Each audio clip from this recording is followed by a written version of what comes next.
Watch this, my mother said, tilting a massive glass of iced coffee directly over my head. That is how we treat trash. The dark liquid soaked through my dress as my sister and her husband laughed, their phone cameras recording every humiliating second. They thought they were exposing a broke, jealous failure to the world for some easy social media clout. I just wiped my face, left $100 bill on the table, and walked out in absolute silence. What they did not know was that the internet moves fast, and within hours, someone would recognize my face, not as a family disappointment, but as a newly minted executive on the Forbes 40 Under 40 list. By the time the weekend was over, my family would lose their jobs, their country club memberships, and their dignity. Before I continue this story, let me know where you are watching from in the comments below. Hit like and subscribe if you have ever had to stand your ground against family members who desperately wanted to see you break. My name is Kendra, and I am 35 years old. Growing up in Atlanta, my mother Vivian was fiercely obsessed with the performance of Black excellence. To outsiders, we were the picture of upward mobility, attending the right churches, joining the right sororities, and dressing impeccably. But behind closed doors, the pressure was suffocating. I was always the scapegoat, the quiet daughter who preferred reading financial reports and building code over debutante balls and country club mixers. My younger sister Jasmine was the golden child. She was loud, strikingly beautiful, and desperate for the spotlight. Jasmine married Trent, a mid-level wealth management executive who was white, wealthy enough to impress my mother, and arrogant enough to belittle me at every opportunity. My mother treated them like royalty. They believed I was just a struggling consultant, barely scraping by in a cramped studio apartment. I let them believe it because keeping my real life a secret was the only way to protect my peace. The Sunday brunch at the Oakwood Country Club was supposed to be a standard family gathering. The dining room was drenched in sunlight, filled with Atlanta's elite sipping mimosas and cutting into perfectly poached eggs. My mother had insisted on this particular table right in the center of the room, so everyone could see her carefully curated family. I wore a simple, understated beige dress, sitting quietly, while Jasmine complained loudly about the stress of being a micro-influencer. Trent sat beside her, swirling his drink and occasionally checking his reflection in his phone screen. The conversation shifted abruptly when the waiter cleared our plates. My mother leaned forward, her perfectly manicured hands clasped together. "Kendra," she began, using her sharpest, most commanding tone. "Jasmine and Trent are planning an anniversary trip to Santorini next month. Since you are single with no real responsibilities, I expect you to contribute to their travel fund. It is the least you can do considering how much this family puts up with your lackluster attitude." I looked from my mother to Jasmine, who was smirking, and then to Trent, who looked entirely too pleased with himself. I took a slow breath. "I am not paying for their vacation, Mom. They are married adults with their own incomes. If they cannot afford Santorini, they should pick a different destination." The temperature at the table dropped instantly. My mother's eyes widened in fury. "Excuse me," she snapped. "I am not asking you, Kendra. I am telling you. Your sister deserves a luxury experience, and since you refuse to elevate yourself, you can at least make yourself useful to the people in this family who actually matter." I kept my voice completely level. My answer is no. I am not opening my wallet to fund a lifestyle they cannot sustain. It is a complete waste of money. Trent let out a harsh, condescending laugh. "It is funny hearing you talk about wasting money, Kendra, considering you are practically living paycheck to paycheck in that depressing little apartment of yours." He leaned back in his chair, a smirk playing on his lips. "You never did figure out how to fit into civilized society anyway. Always bitter, always broke." Before I could respond to his blatantly racist microaggression, I noticed Jasmine subtly positioning her phone, the camera lens pointed directly at me. I saw Trent do the exact same thing from his angle. A cold realization washed over me. This was not a spontaneous argument. This was a coordinated ambush. They needed content for Jasmine's dying social media pages, and my reaction was supposed to be their golden ticket. My mother stood up abruptly, her chair scraping loudly against the polished hardwood floor. Several heads turned in our direction from neighboring tables. I expected her to yell, to deliver one of her famous lectures about respect and hierarchy. I did not expect what came next. Vivian picked up her massive artisan iced coffee, the condensation dripping down the sides of the glass. She looked me dead in the eye, her expression twisted into a mask of pure malice. "Watch this," she announced loudly enough for the entire dining room to hear.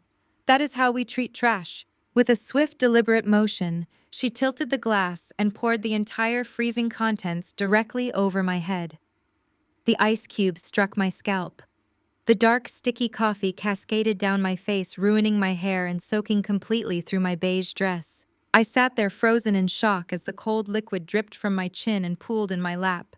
Jasmine burst into theatrical laughter, making sure her phone captured every humiliating angle. Trent chuckled loudly, adding his own commentary for the video. "Look at her," he mocked. "Absolute garbage. She cannot even defend herself." My own flesh and blood had just assaulted and humiliated me in front of hundreds of people, orchestrating a public spectacle purely for internet clout. The cruelty was staggering. I could feel the stares of the country club patrons burning into my skin. The silence in the dining room was deafening, broken only by the sound of my sister's laughter and the ice cubes clinking as they hit the floor. My family waited for the explosion. They wanted me to scream.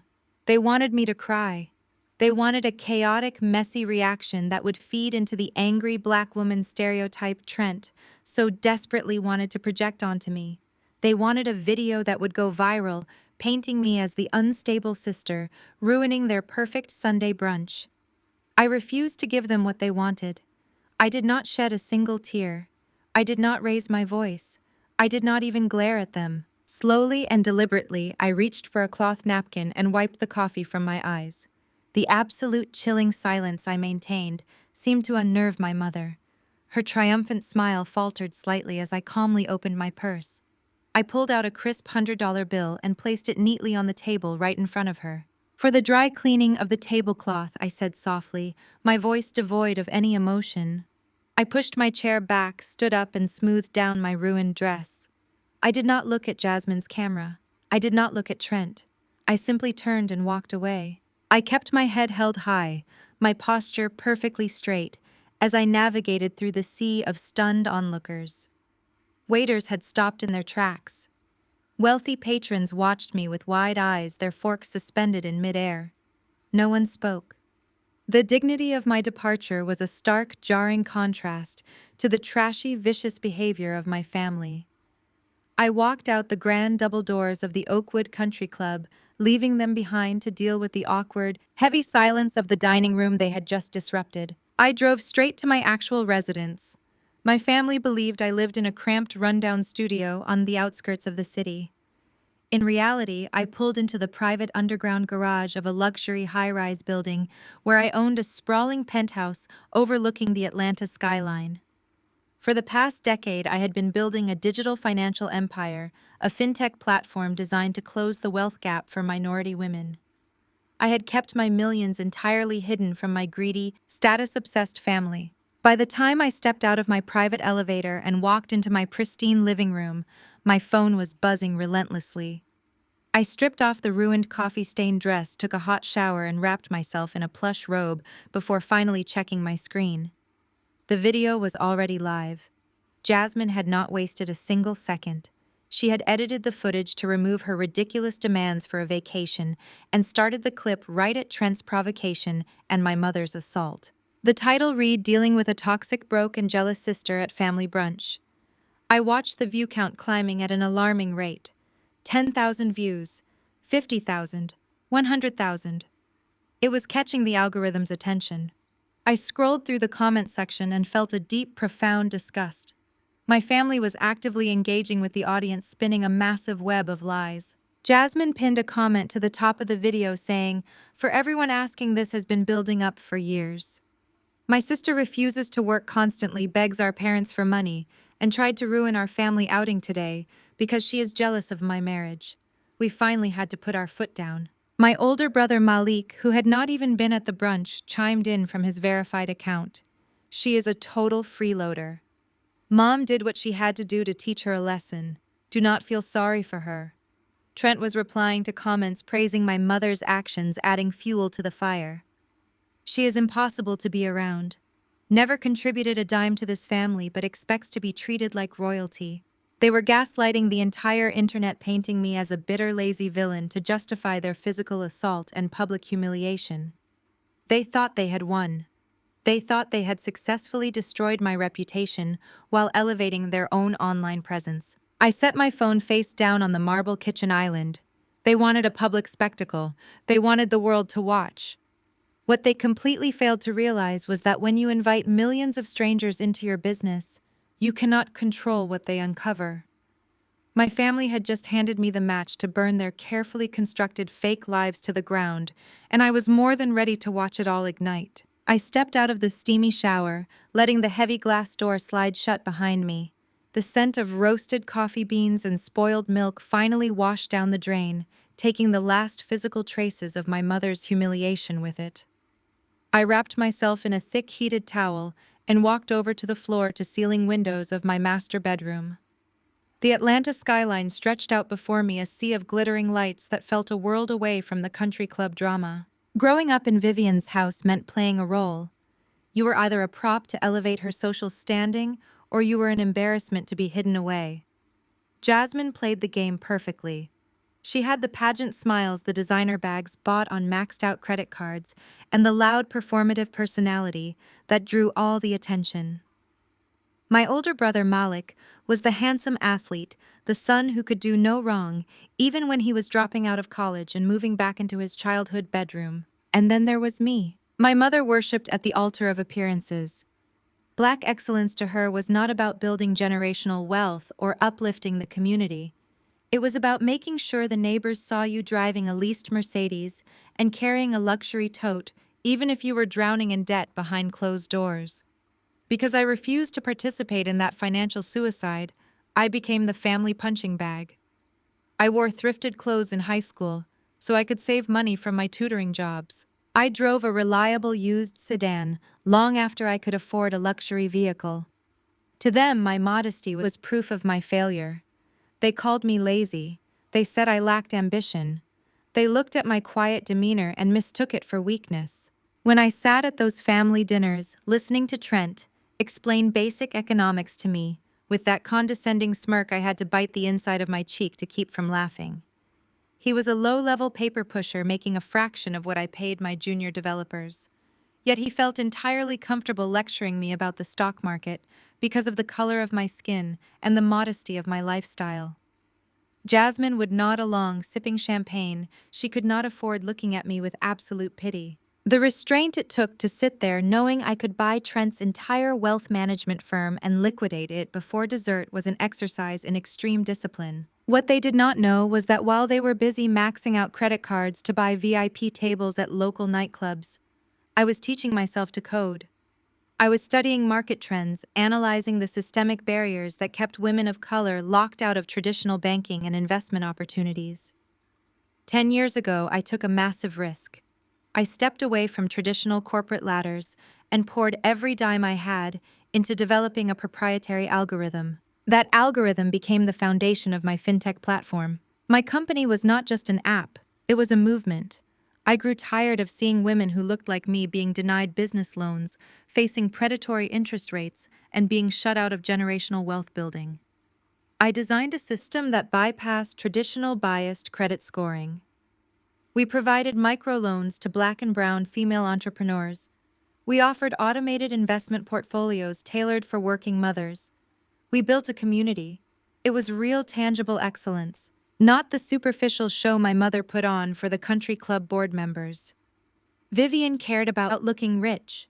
I cared about actually being wealthy and bringing my community up with me. It started small, a grassroots platform that gained traction through word of mouth. Then the venture capitalists noticed. Then the major institutional investors stepped in. Today, my company holds a valuation of $200 million. I employ over 300 brilliant minds. I sit on executive boards. I dictate market trends. I am exactly the kind of titan my mother desperately pretended to rub shoulders with, yet she had no idea she raised one. People always ask me why I kept my wealth a secret from my own blood. The answer is simple: survival. The moment I secured my first round of seed funding, I knew exactly what would happen if my family found out. Vivian would have demanded a sprawling mansion in Buckhead to host her church group, claiming she funded my startup. Malik would have shown up at my office demanding a six-figure salary for a job he was entirely unqualified to do, throwing tantrums when I refused to pay off his mounting gambling debts and car loans. Jasmine would have exploited my company for sponsorships, demanding free equity to fund her influencer lifestyle. And Trent would have been the most dangerous of all. He would have used his position as a wealth manager to try and hijack my portfolio legally, maneuvering to siphon my assets under the guise of financial advice, all while telling me I was not smart enough to manage my own money. Keeping my life completely separate was the ultimate boundary. I let them mock my plain clothes.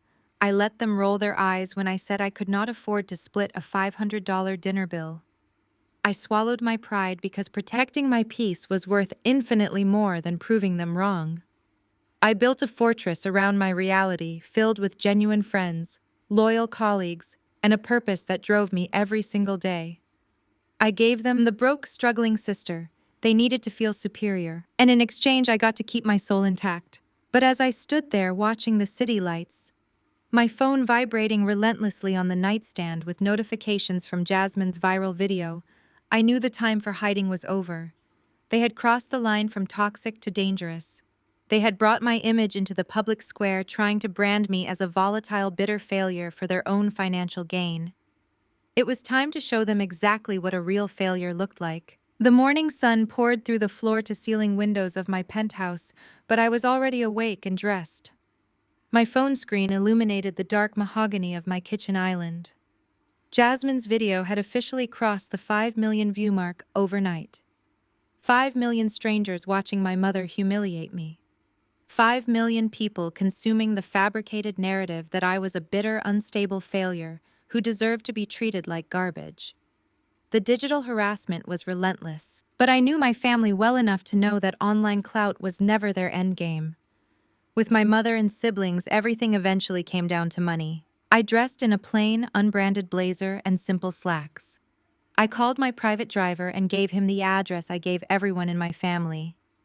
It was a Monday, which meant I had to make my weekly appearance at my decoy office. To keep my relatives completely in the dark about my wealth, I maintained a hot desk at a mid-tier, slightly run-down co-working space in downtown Atlanta. It was the perfect cover for the struggling freelance consultant they believed me to be. I only went there to collect mail, pay the minimal monthly fee, and keep the illusion intact. I walked through the glass doors of the lobby, adjusting my worn leather laptop bag. The receptionist offered a polite nod, but before I could scan my entry badge, a loud, familiar voice echoed across the concrete floors. "Look who finally decided to show up to work." I turned slowly. My older brother Malik was leaning against the visitor seating area. He was dressed in a tailored designer tracksuit and a pair of limited edition sneakers that cost more than most people's monthly rent. I knew for a fact his credit cards were maxed out to their limits just to maintain his flashy image. Malik was the king of the fake hustle. He loved playing the role of the successful entrepreneur on social media, posting motivational quotes while secretly begging our mother to pay his utility bills. I kept my face entirely blank. "What are you doing here, Malik?" He pushed off the wall and sauntered toward me, a predatory grin spreading across his face. He smelled of expensive cologne and desperation. "I came to check on my little sister," he said, his voice dripping with condescension. "You are famous today, Kendra. The whole city is talking about you. I have been getting calls all morning from people asking what is wrong with you." I did not flinch. "I am busy. If you have a point, make it." Malik chuckled, shaking his head as if I were a stubborn child. "You always had a bad attitude. That is exactly why Mom had to put you in your place yesterday. But listen, I am actually here to help you out. I am throwing you a lifeline." He stepped closer, invading my personal space. The smug smile vanished, replaced by the cold, calculating look of a man looking for a payout. A very popular urban gossip podcast reached out to me this morning. They have hundreds of thousands of listeners right here in Atlanta. They want the exclusive inside scoop on the crazy sister from the country club video. They want me to come on the show and break down exactly why Mom poured that coffee on you. I stared at him, my expression completely unreadable, and Malik continued, lowering his voice. "I can make this whole thing go away. I am the oldest. People listen to me. I can go on that microphone and play the peacemaker. I can tell them you are just dealing with some severe mental health struggles and that our family is trying to get you professional help. It will make you look like a victim instead of a villain. Or I can go on there and confirm everything Jasmine is saying. I can tell the city how you are a broke, bitter freeloader who verbally abuses our mother. If I do that, Kendra, your little consulting business is finished. No one in Atlanta will ever hire you again. I let his words hang in the air. My own brother was actively threatening to destroy my livelihood based on a completely fabricated narrative. I was weaponizing my mother's abuse for a shakedown. What is the price, Malik? I asked smoothly. His eyes lit up with greed. He really thought he had me cornered. $80,000. I raised an eyebrow. You want $80,000? My auto loan is underwater, he stated, matter-of-factly showing absolutely no shame. The bank is threatening to repossess my Range Rover by the end of the week. I need the principal paid off immediately. You wire the money to my account by Friday, and I go on the podcast and protect you. You refuse, and I ruin you. I looked at this 38-year-old man, a grown adult, trying to blackmail his younger sister for car money. How exactly do you expect me to pay an $80,000 ransom, Malik? You all seem to think I am living in poverty. He shrugged callously. Take out a high-risk loan. Empty out whatever pathetic 401k you have. Borrow it from a loan shark for all I care. That is your problem, Kendra. You have always been selfish. It is time you finally proved your loyalty to this family and made a sacrifice. I felt no anger. The rage I used to feel during my 20s had long since burned out, replaced by a clinical absolute detachment. I was observing a parasite and I was about to meticulously remove it from my life. I took a slow step back and glanced up at the black dome of the security camera mounted directly above the reception desk. I had specifically chosen this co-working space because their lobby surveillance recorded both high-definition video and crisp audio. Just so we are completely clear, I said, raising my voice slightly to ensure the microphones caught every single syllable. You are threatening to go on a public broadcasting platform and intentionally spread malicious lies about my mental health and my professional conduct, unless I pay off the $80,000 loan on your Range Rover by this Friday. Is that correct? Malik rolled his eyes, utterly oblivious to the trap he was actively walking into.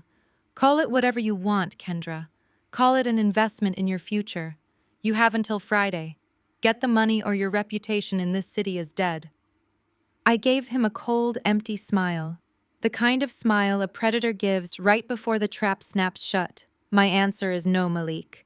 His smug expression shattered. What did you just say? I said no. Do not wait until Friday. Go on the podcast today. Tell them whatever lies you want to tell. But you better speak clearly into that microphone because the fallout is going to cost you a lot more than your car. Malik stepped forward, his fists clenching at his sides. His fragile ego could not handle being dismissed. You stupid, arrogant loser. You think you can bluff me. You have nothing. You are nothing. By the time I am done talking, you will be begging us for forgiveness on your hands and knees. He turned around and stormed toward the exit, pushing the heavy glass doors open with enough force to make them rattle in their frames. I watched his tailored tracksuit disappear down the busy Atlanta street. He honestly believed he had the upper hand. He thought he was walking away as the victor. I turned back to the reception desk. The young woman sitting behind the counter was staring at me, her eyes wide with shock, after witnessing the entire exchange. Good morning, Sarah, I said gently, offering her a warm smile. Could you do me a favor and call your property manager? I need a secured copy of the lobby surveillance footage from the last 15 minutes. My corporate legal team will be sending over the formal subpoena before lunch.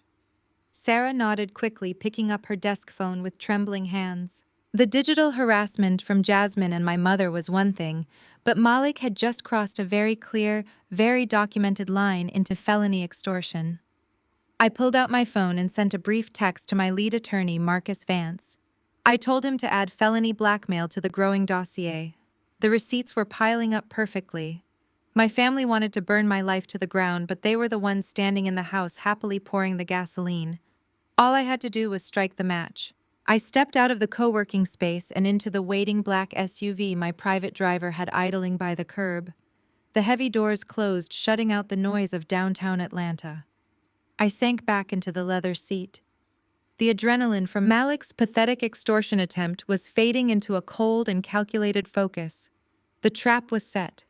All I had to do was let them keep digging their own graves. My phone vibrated in my palm. I unlocked the screen expecting a confirmation from my legal team. Instead, a notification banner displayed a message from Trent. A very long message. Trent was a specific type of dangerous. A mediocre white man who married into an affluent black family and somehow convinced himself he was the supreme patriarch. He worked as a mid-level portfolio manager at a regional wealth management firm. He made just enough money to lease a luxury sedan and buy overpriced watches, but nowhere near enough to actually fund the lifestyle my mother and sister demanded. Yet, because he checked Vivian's boxes for proximity to whiteness and corporate respectability, he was treated like absolute royalty in our family. Vivian worshipped him. Jasmine used him as an accessory. And Trent leveraged that bizarre pedestal to talk down to me at every opportunity. I tapped open the message thread. It was a massive block of text, meticulously typed out like a corporate reprimand. I read the words, marveling at the sheer, unadulterated audacity. Kendra, the text began. We need to have a serious conversation about your behavior yesterday. Jasmine is incredibly distressed, and frankly, I am appalled by your lack of civility. Your aggressive attitude has always been a problem, but causing a scene at a respectable establishment like the country club crosses a line. You need to learn how to fit into polite society instead of acting out whenever you feel slighted. I let out a sharp, humorless laugh. Aggressive attitude, polite society. The racial coding was so loud it was practically deafening. Here was a white man who sat back and laughed while his mother-in-law physically assaulted a black woman in public, now lecturing that same black woman on civility and tone. He felt entirely comfortable using the classic tropes of the angry black woman to dismiss my completely justified silence. The message kept going. Jasmine is willing to extend an olive branch. Her video is gaining a lot of traction, and her engagement metrics are through the roof. Brands are finally noticing her. We have discussed it, and we are willing to forgive your outburst if you do the right thing. You need to record a public apology video. Take accountability for being uncooperative and difficult. Tag Jasmine's account so we can funnel the traffic properly. If you show some humility and remember your place in this family hierarchy, we might consider letting you back into the fold for the holidays. Do the right thing, Kendra. Do not be difficult. I stared at the glowing screen as the SUV glided onto the highway. Remember your place in this family hierarchy. He actually typed those words. He hit send. He truly believed that as the white corporate adjacent husband of the golden child, he held absolute authority over my life. He viewed me not as a sister-in-law, but as an unruly subordinate who needed to be disciplined and monetized. They wanted to humiliate me for views, and now they wanted me to participate in my own degradation to secure their brand deals. The profound delusion of it all was breathtaking. Trent managed portfolios for clients with a net worth of maybe $2 or $3 million. He prided himself on understanding wealth and giving financial advice. Yet he was sitting in his heavily mortgaged suburban house, texting a black female CEO whose company was valued at $200 million, demanding she perform digital minstrelsy to boost his wife's dying influencer career. He wanted an apology. He wanted me to bow down and kiss the ring. I did not reply. Responding to Trent would validate his delusion of authority.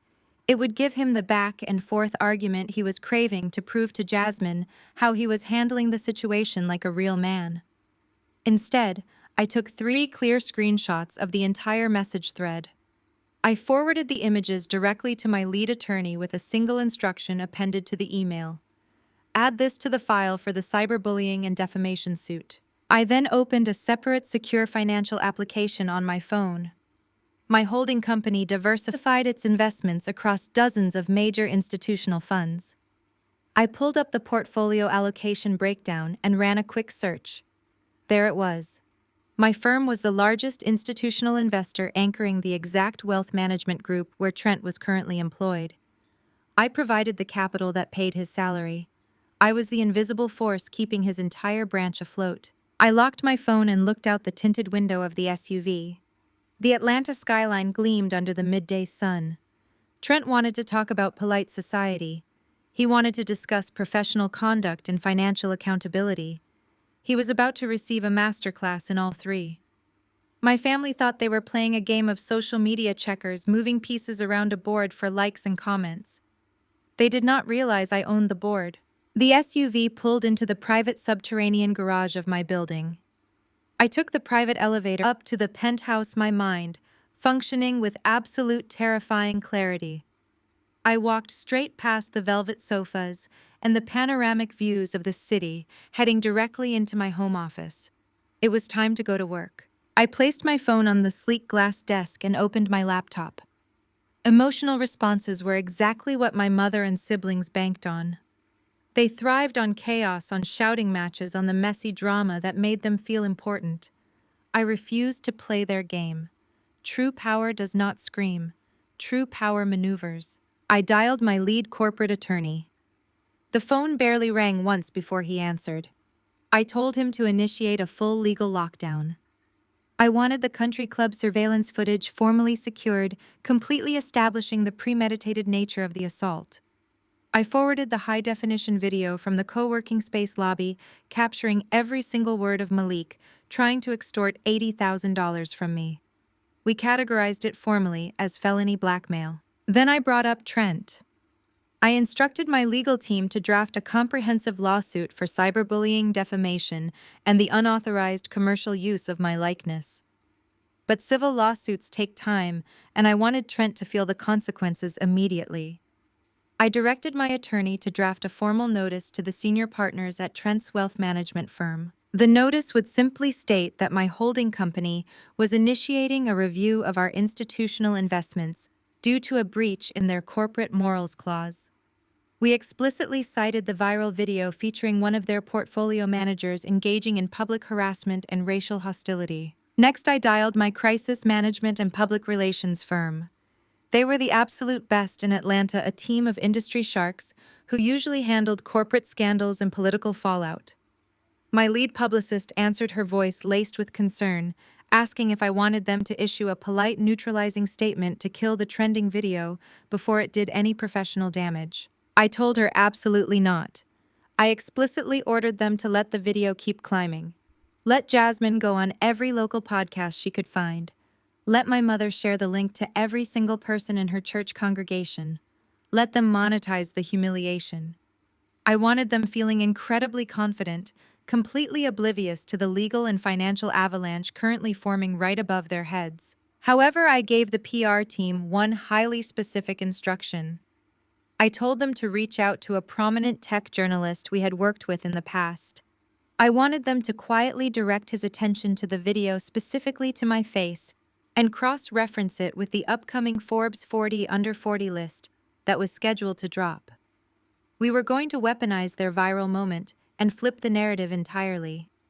The PR team was instructed to simply monitor the traffic, archive every defamatory comment my family posted, and prepare for a massive coordinated media pivot. I sat back in my leather chair and looked at the digital dossiers compiling on my monitor. The folder was labeled with my family name, and it contained enough legal ammunition to bankrupt them 3 times over. The receipts were ironclad. My mother spent my entire childhood demanding I respect the family hierarchy. She worshipped the illusion of power, believing that designer clothes and country club brunches made her untouchable. She raised Jasmine to believe that internet fame was equivalent to real influence. She allowed Trent to walk into our culture and disrespect it, treating me like a subordinate because I did not cater to his fragile ego. And she enabled Malik to become a predator who thought he could shake down his own blood for car payments. They wanted a war, but they had brought social media tactics to a corporate battlefield. They were entirely unarmed. I closed my laptop and stood up. The sun was beginning to set over Atlanta, casting a warm golden light across my office. I felt no sorrow. I felt no heartbreak. The little girl who used to cry in her room praying for her mother to just be proud of her was completely gone. In her place was a woman who understood exactly how to protect her peace and her empire. I walked into the kitchen to pour myself a glass of sparkling water. The trap was set, the bait was taken, and the cage doors were heavily locked. All I had to do now was wait for the morning. The morning light broke across the Atlanta skyline, casting long, sharp shadows across the hardwood floors of my penthouse. I had slept a full 8 hours. There was no tossing and turning, no midnight anxiety, no tears dampening my silk pillowcases. I woke up with the kind of absolute crystalline focus that only comes when you are entirely unburdened by guilt. I made myself a cup of matcha tea, walked into my home office, and sat down at my glass desk. It was time to build the guillotine. My secure video conferencing line chimed right at 7. Sterling, my lead corporate litigator, appeared on the screen alongside the head of my private security detail. Sterling was a ruthless, brilliant legal strategist who did not operate on emotion. He operated on facts, liability, and maximum impact. I told him we were not just building a defense, we were building a total offensive strike. I wanted every single action my family took over the last 48 hours legally categorized, documented, and weaponized. We started with the Oakwood Country Club. Getting the security footage had been effortless. My legal team had issued an immediate preservation of evidence letter to the country club board, followed by a polite but heavy-handed reminder of my net worth and my willingness to drag their prestigious establishment into a highly publicized multi-million-dollar premises liability lawsuit. The general manager handed over the raw, unedited, high-definition security feeds before breakfast. I pulled the video file onto my ultra-wide monitor. We watched the footage from the dining room starting a full 45 minutes before I even arrived for brunch. What I saw completely erased any lingering microscopic fraction of empathy I might have had left for these people. I watched my mother Vivian commanding the maitre d' to move them to the exact center table. I watched my sister Jasmine sitting in various chairs, holding her phone up to test the natural light and the camera angles. I watched Trent, her arrogant husband, physically slide a large floral arrangement off the table so the lens would have a perfectly unobstructed view of my designated seat. Then came the nail in the coffin. The camera captured Vivian holding an empty water glass. I watched my own mother mimic a pouring motion directly over the empty chair where I was supposed to sit. Jasmine clapped her hands in delight, and Trent threw his head back in laughter. They rehearsed my assault. They choreographed my public degradation with the precision of a cheap reality television production. I instructed Sterling to isolate those specific timestamps, pulling high-resolution stills of their faces and their gestures. This was no longer a spontaneous family argument that got out of hand. It was premeditated battery. It established undeniable malice, which would skyrocket the punitive damages in our impending civil suits. Next, we moved to the digital trail. I opened the secure folder containing the screenshots of Trent's lengthy, condescending text message. Sterling and I dissected his words line by line. We documented his commands for me to know my place and his demands that I fit into polite society. We highlighted the overt, racially coded hostility embedded in his corporate speak. Trent felt entirely comfortable using his position as a white man to police the tone and behavior of a black woman, blindly unaware that he was attempting to discipline the very financial titan who bankrolled his employer. I watched my legal team draft the formal ethics complaint. We attached the screenshots cross-referencing his aggressive language with his wealth management firm's strict diversity, equity, and inclusion mandates. We built a clear, legally sound narrative proving that Trent was a profound liability, a man who harbored deep-seated racial bias and used intimidation tactics against women of color. That document was routed straight into the master file, primed to be sent directly to his firm's senior partners and their compliance board. Then came my older brother. The surveillance package my security team pulled from the co-working space lobby was pristine.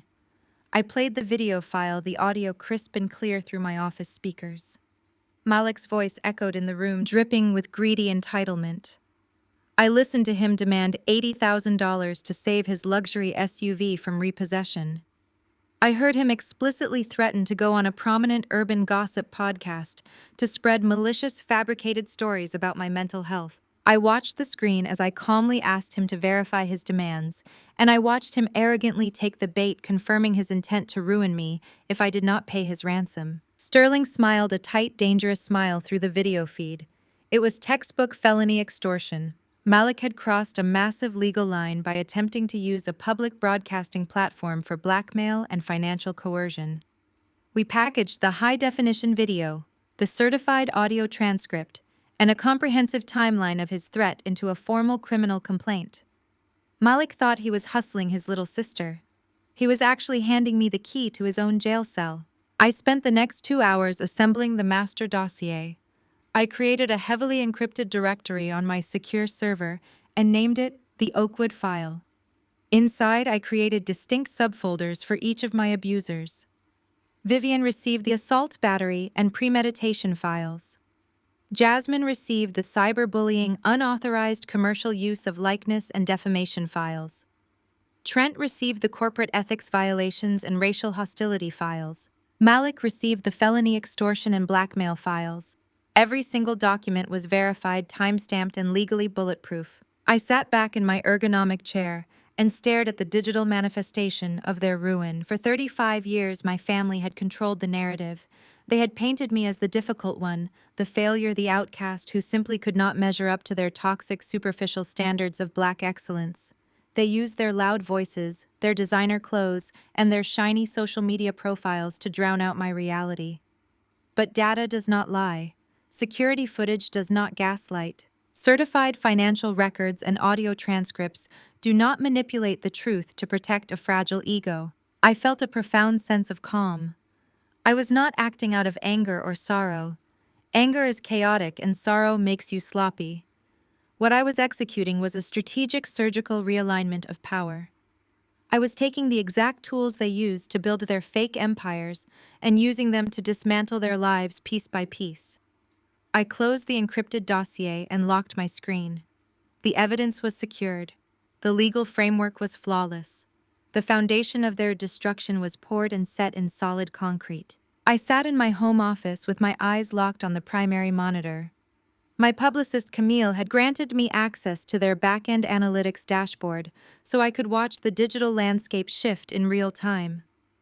For the first 24 hours, the video had performed exactly as my sister Jasmine intended. The algorithm fed it to millions of users who consumed it as mindless reality television entertainment. Jasmine was thriving.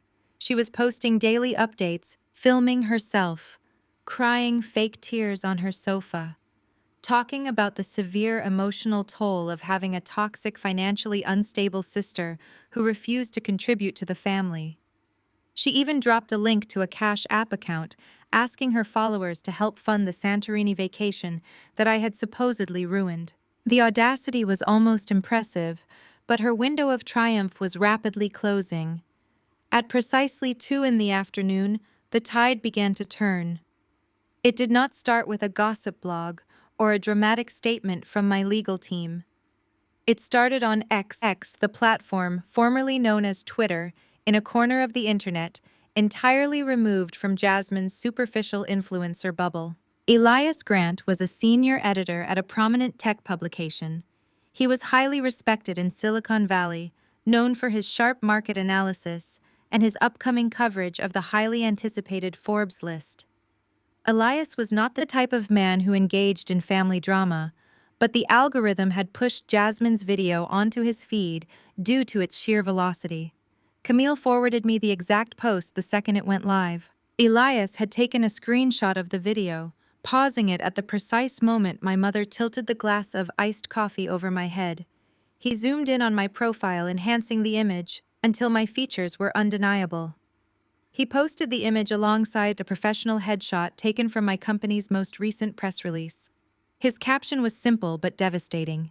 I have been staring at this viral brunch video for 20 minutes, and I need someone to confirm I am not losing my mind.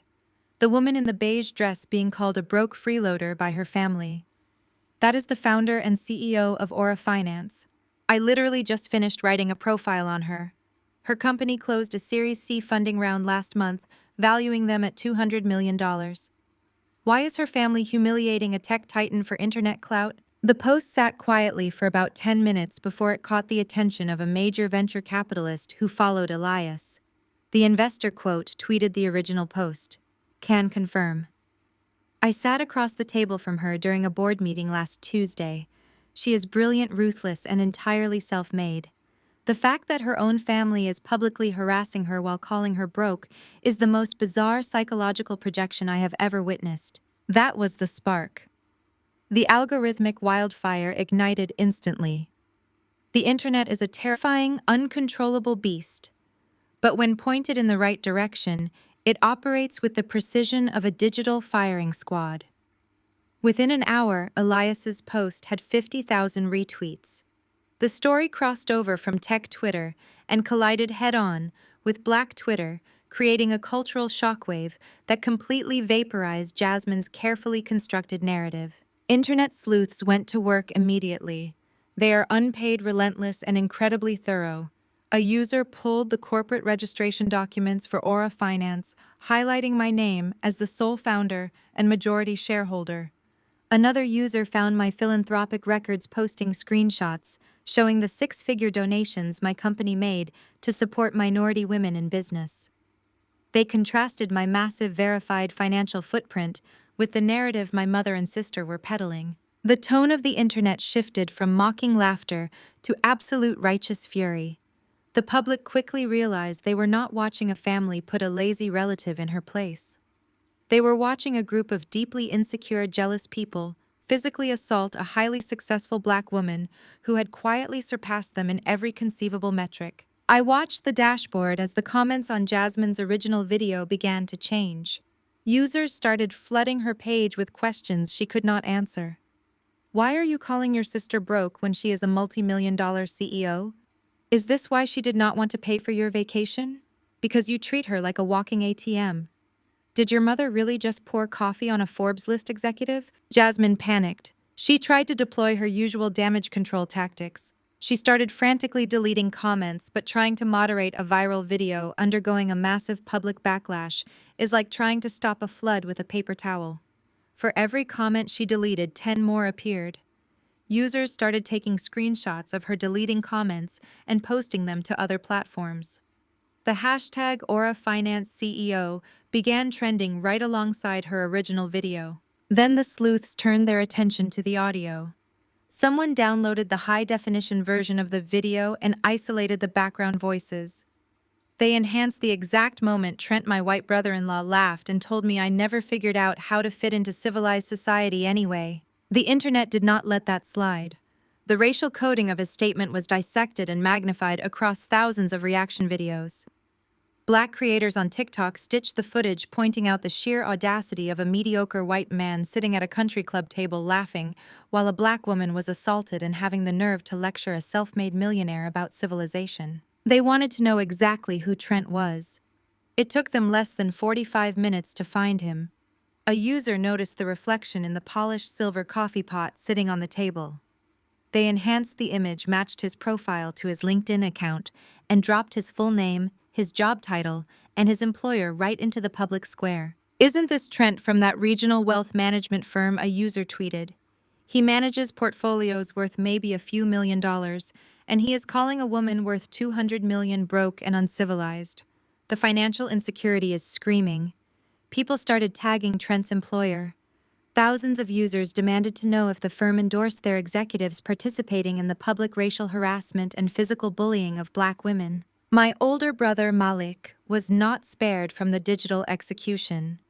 He had spent the last two days aggressively commenting on the video from his public verified account, claiming I was a freeloader who refused to help the family.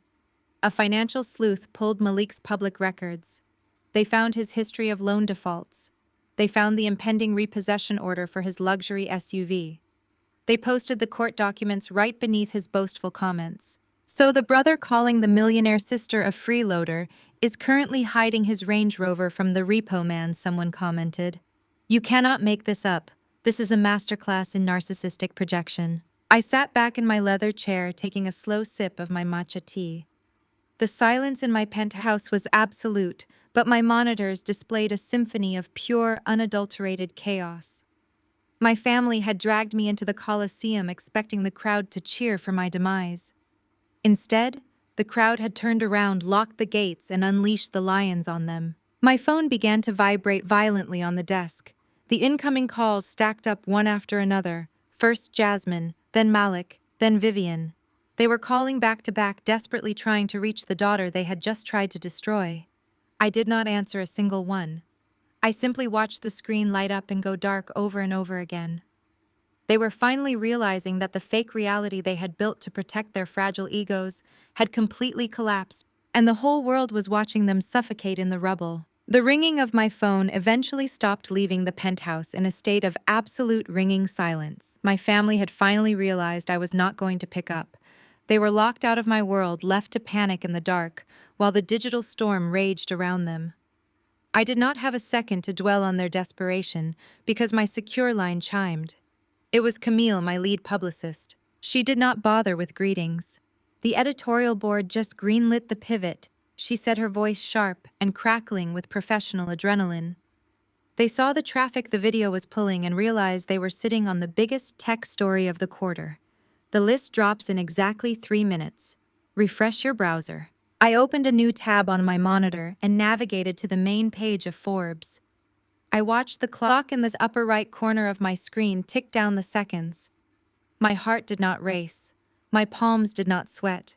I felt the profound grounding weight of a decade of silent labor finally stepping out of the shadows. At precisely 3 in the afternoon, the homepage refreshed. The main banner image completely overtook the screen. It was a high-resolution portrait taken during my last quarterly earnings report. In the photo, I was wearing a tailored emerald green suit, my arms crossed, looking directly into the camera, with the unbothered absolute authority of a woman who owned the room. It was the antithesis of the coffee-soaked, humiliated victim my mother had tried to present to the world. Below the portrait was the headline Camille and the editorial team had finalized just moments ago. "Why is the internet laughing at Kendra Williams, the fintech visionary, who just debuted on the Forbes 40 Under 40 list?" I clicked on the article.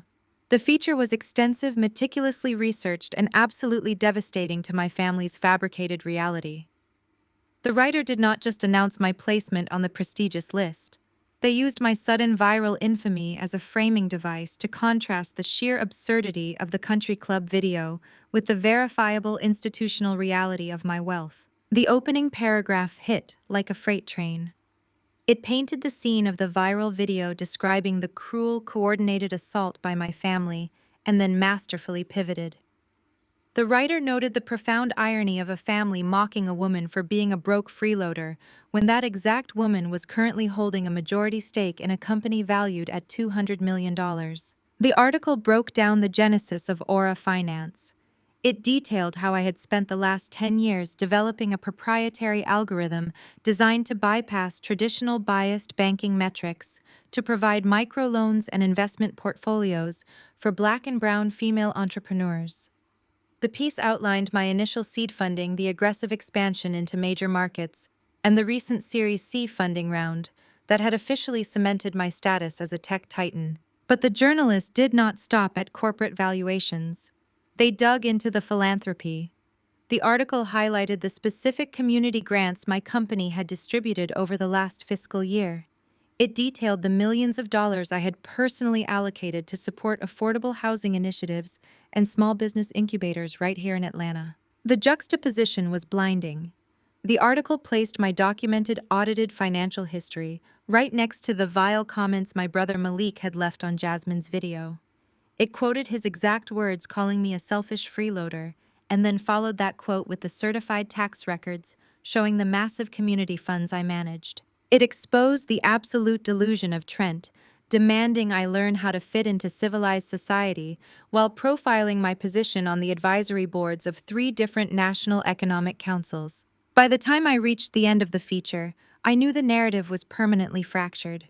This was not just a clapback on a social media app. This was Forbes. This was the gold standard of financial journalism, validating my entire existence while simultaneously turning my family into a national cautionary tale about jealousy, toxic behavior, and financial ignorance. I watched the analytics dashboard on Camille's server explode.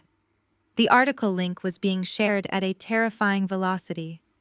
The internet sleuths, who had uncovered my identity earlier, were now armed with legitimate heavyweight media backing. They flooded every single platform with the Forbes link. Jasmine's comment sections transitioned from an angry mob to a highly organized digital execution. The comments were no longer just asking questions. They were dropping the link and demanding accountability.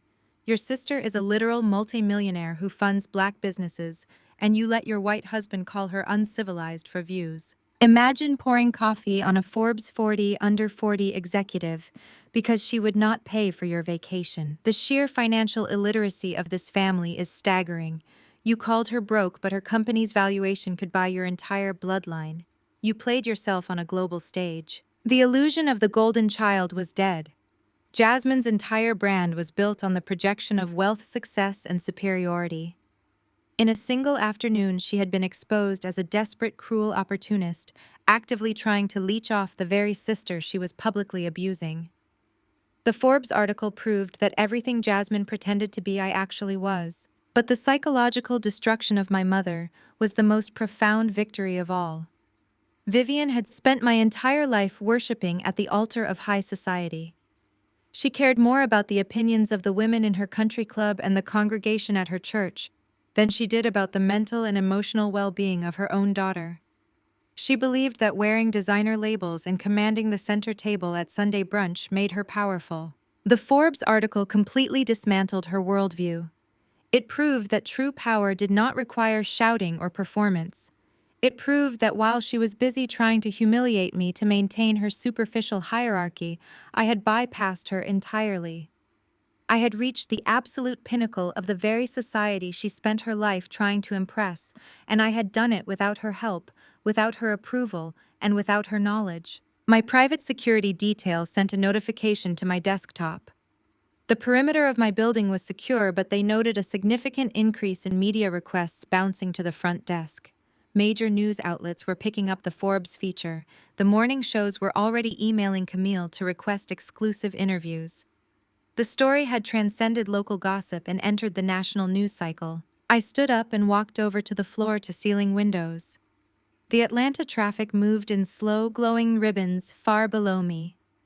I had spent years hiding my success to protect my peace, terrified that my family would drain me dry if they ever discovered the truth.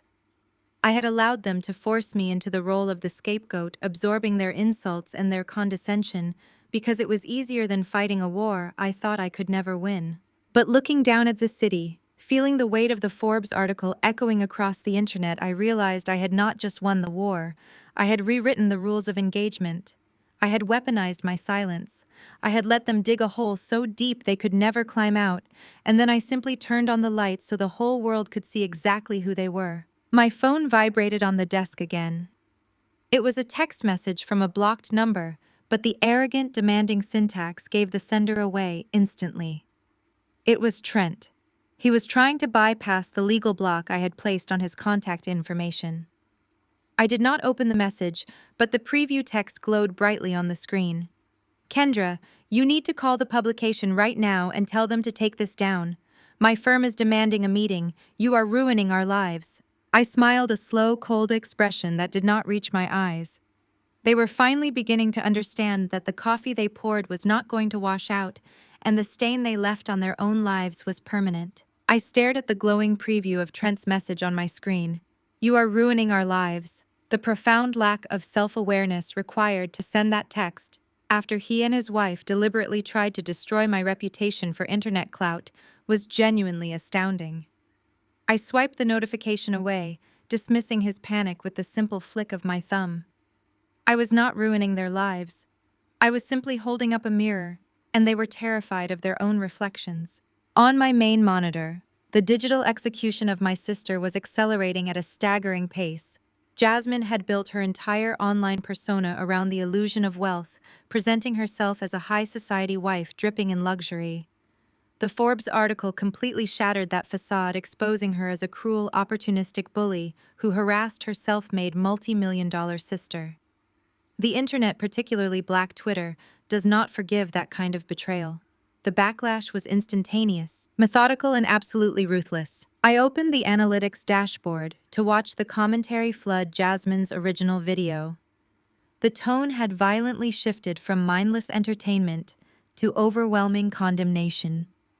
Users were dissecting every single frame of the footage, analyzing the sheer toxic jealousy radiating from my family. A prominent cultural commentator, with millions of followers, posted a highly detailed reaction video. She paused the clip right as Vivian poured the coffee, pointing out the malicious joy on Jasmine's face. The commentator did not hold back. "Look at the absolute envy leaping off the screen," she said, her voice dripping with disgust. "This influencer is wearing a rented designer bag and laughing while her mother assaults the woman who literally funds affordable housing for our community." Jasmine wanted to expose her sister as a broke failure. Instead, she exposed her entire bloodline as financial parasites. The jealousy is a sickness. The comment section beneath Jasmine's video turned into a graveyard for her career.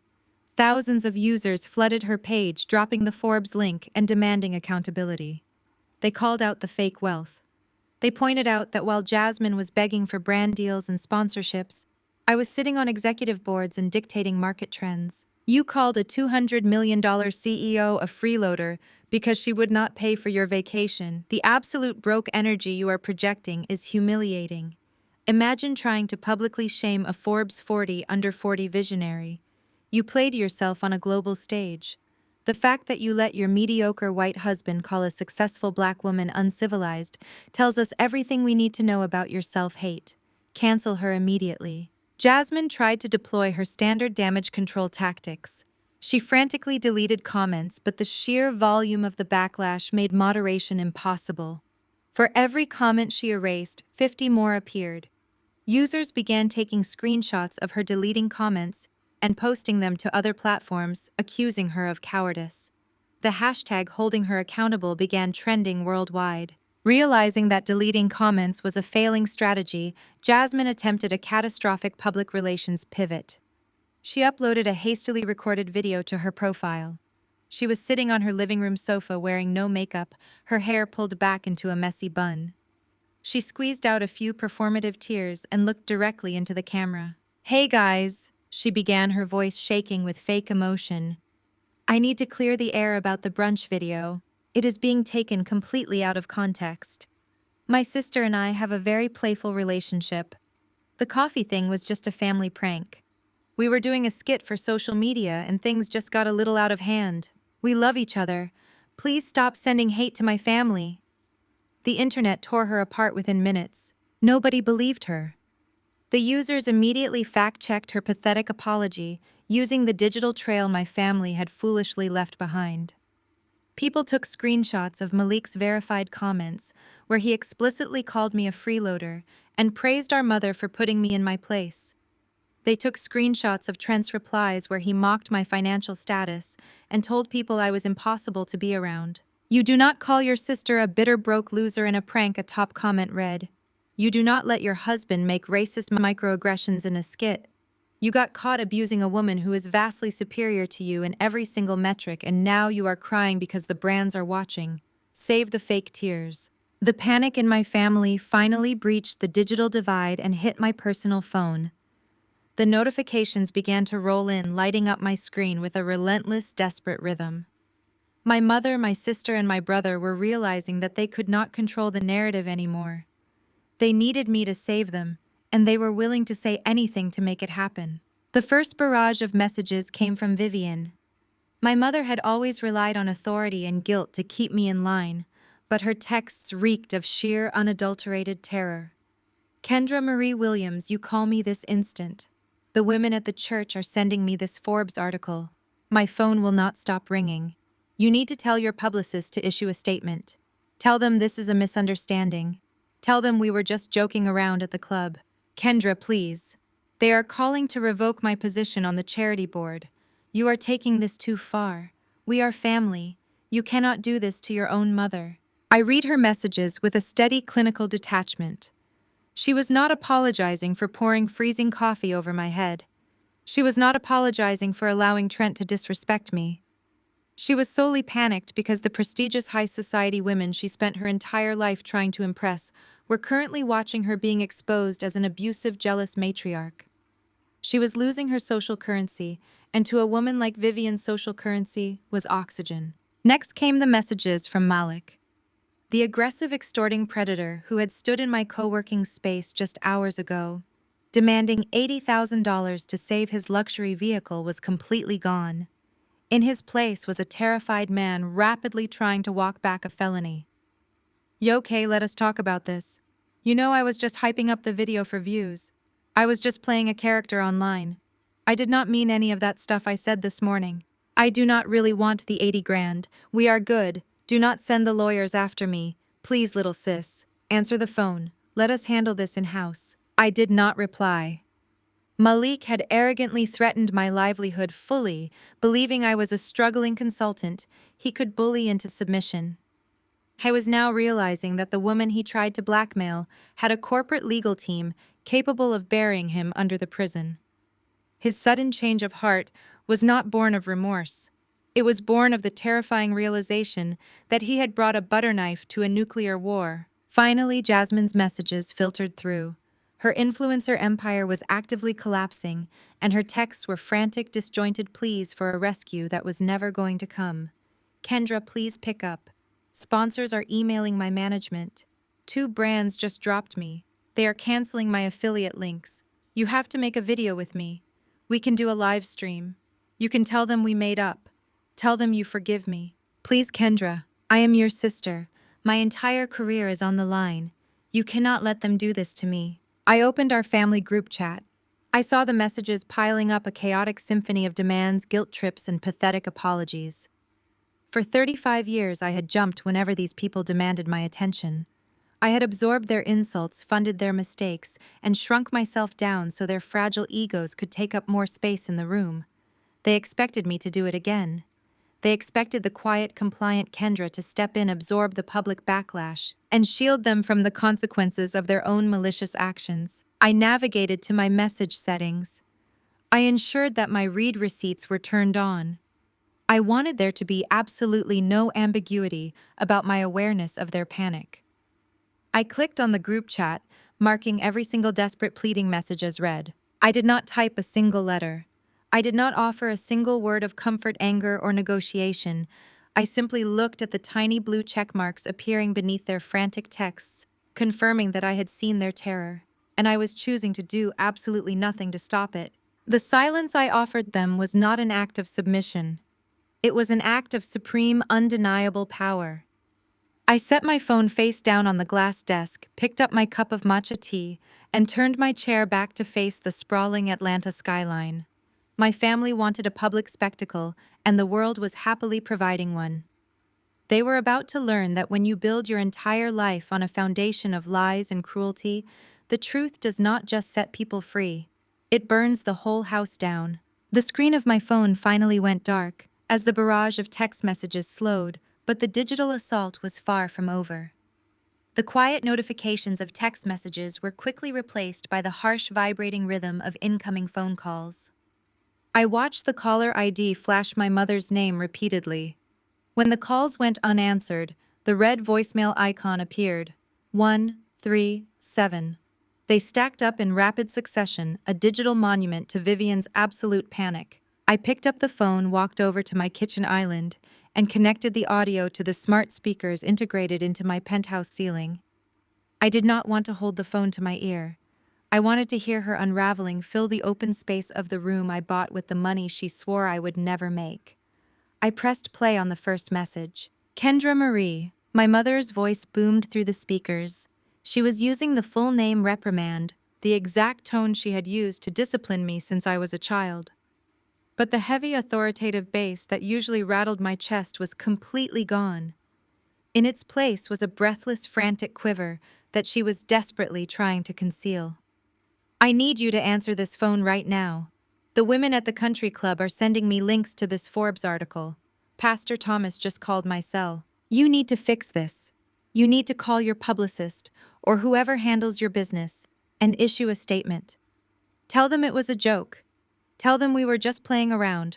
Call me back immediately." I leaned against the marble counter, arms crossed. She was still trying to give orders. Even as her carefully curated high society life was burning to the ground, her default setting was to command me to put out the fire. She expected me to sacrifice my own professional credibility to validate her ridiculous lie that pouring freezing coffee on a black woman in a crowded country club was simply a playful family prank. The first voicemail ended. A second of silence passed before the next one began.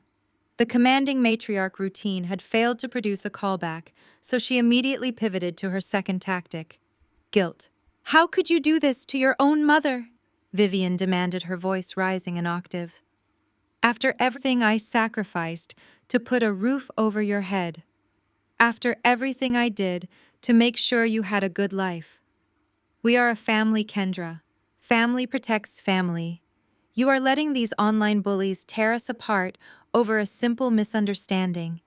It is embarrassing. You need to call off these online bullies before they ruin your sister's career. You are the older sister. You should be protecting her, not letting strangers humiliate her." The audacity was breathtaking. I let out a dry, humorless laugh. She was actually weaponizing the concept of family loyalty, demanding protection from the very daughter she had publicly assaulted just 24 hours prior. She had orchestrated my degradation for social media engagement, but the strangers holding her accountable were somehow the real bullies. In Vivian's mind, family loyalty was a one-way street. It was a tax I owed her for simply existing, payable on demand whenever she needed a shield to hide behind. The third voicemail began playing. The transition was complete. The authority was gone. The guilt trip had failed. Now she had reached the final stage of the abuser's playbook: pure, unadulterated victimhood. Through the crisp audio of my ceiling speakers, I heard my mother start to cry. "Kendra, please," she sobbed, and the sound was sharp and shrill. "They are talking about revoking my board seat at the charity foundation. The country club manager just sent me an email saying my membership is under review, pending an ethics investigation. Please, pick up the phone. I am your mother. You cannot let them do this to me. I will lose everything." The tears were real, but they were absolutely not for me. She was not crying because she realized she had deeply wounded her eldest daughter. She was not weeping out of remorse for the years of emotional abuse she had inflicted. She was crying because she was experiencing the death of her social currency. For a woman like Vivian, reputation was the only currency that mattered. It bought her into the right galas, the right networking events, and the right circles of Atlanta elite. She had built her entire identity on projecting the image of flawless Black excellence, and I had just inadvertently handed the internet the sledgehammer that smashed it to pieces. For 35 years, the sound of my mother crying or expressing disappointment would have paralyzed me. A single sigh from her used to send me into a spiral of anxiety, forcing me to twist myself into knots, trying to fix whatever I had allegedly broken. I used to desperately try to buy her affection by shrinking myself down, by staying out of Jasmine's spotlight, by pretending I was the mediocre failure she needed me to be, just so she could feel superior. Now, standing in the center of my home listening to her beg, I felt absolutely nothing. The psychological grip she held on my mind was entirely severed.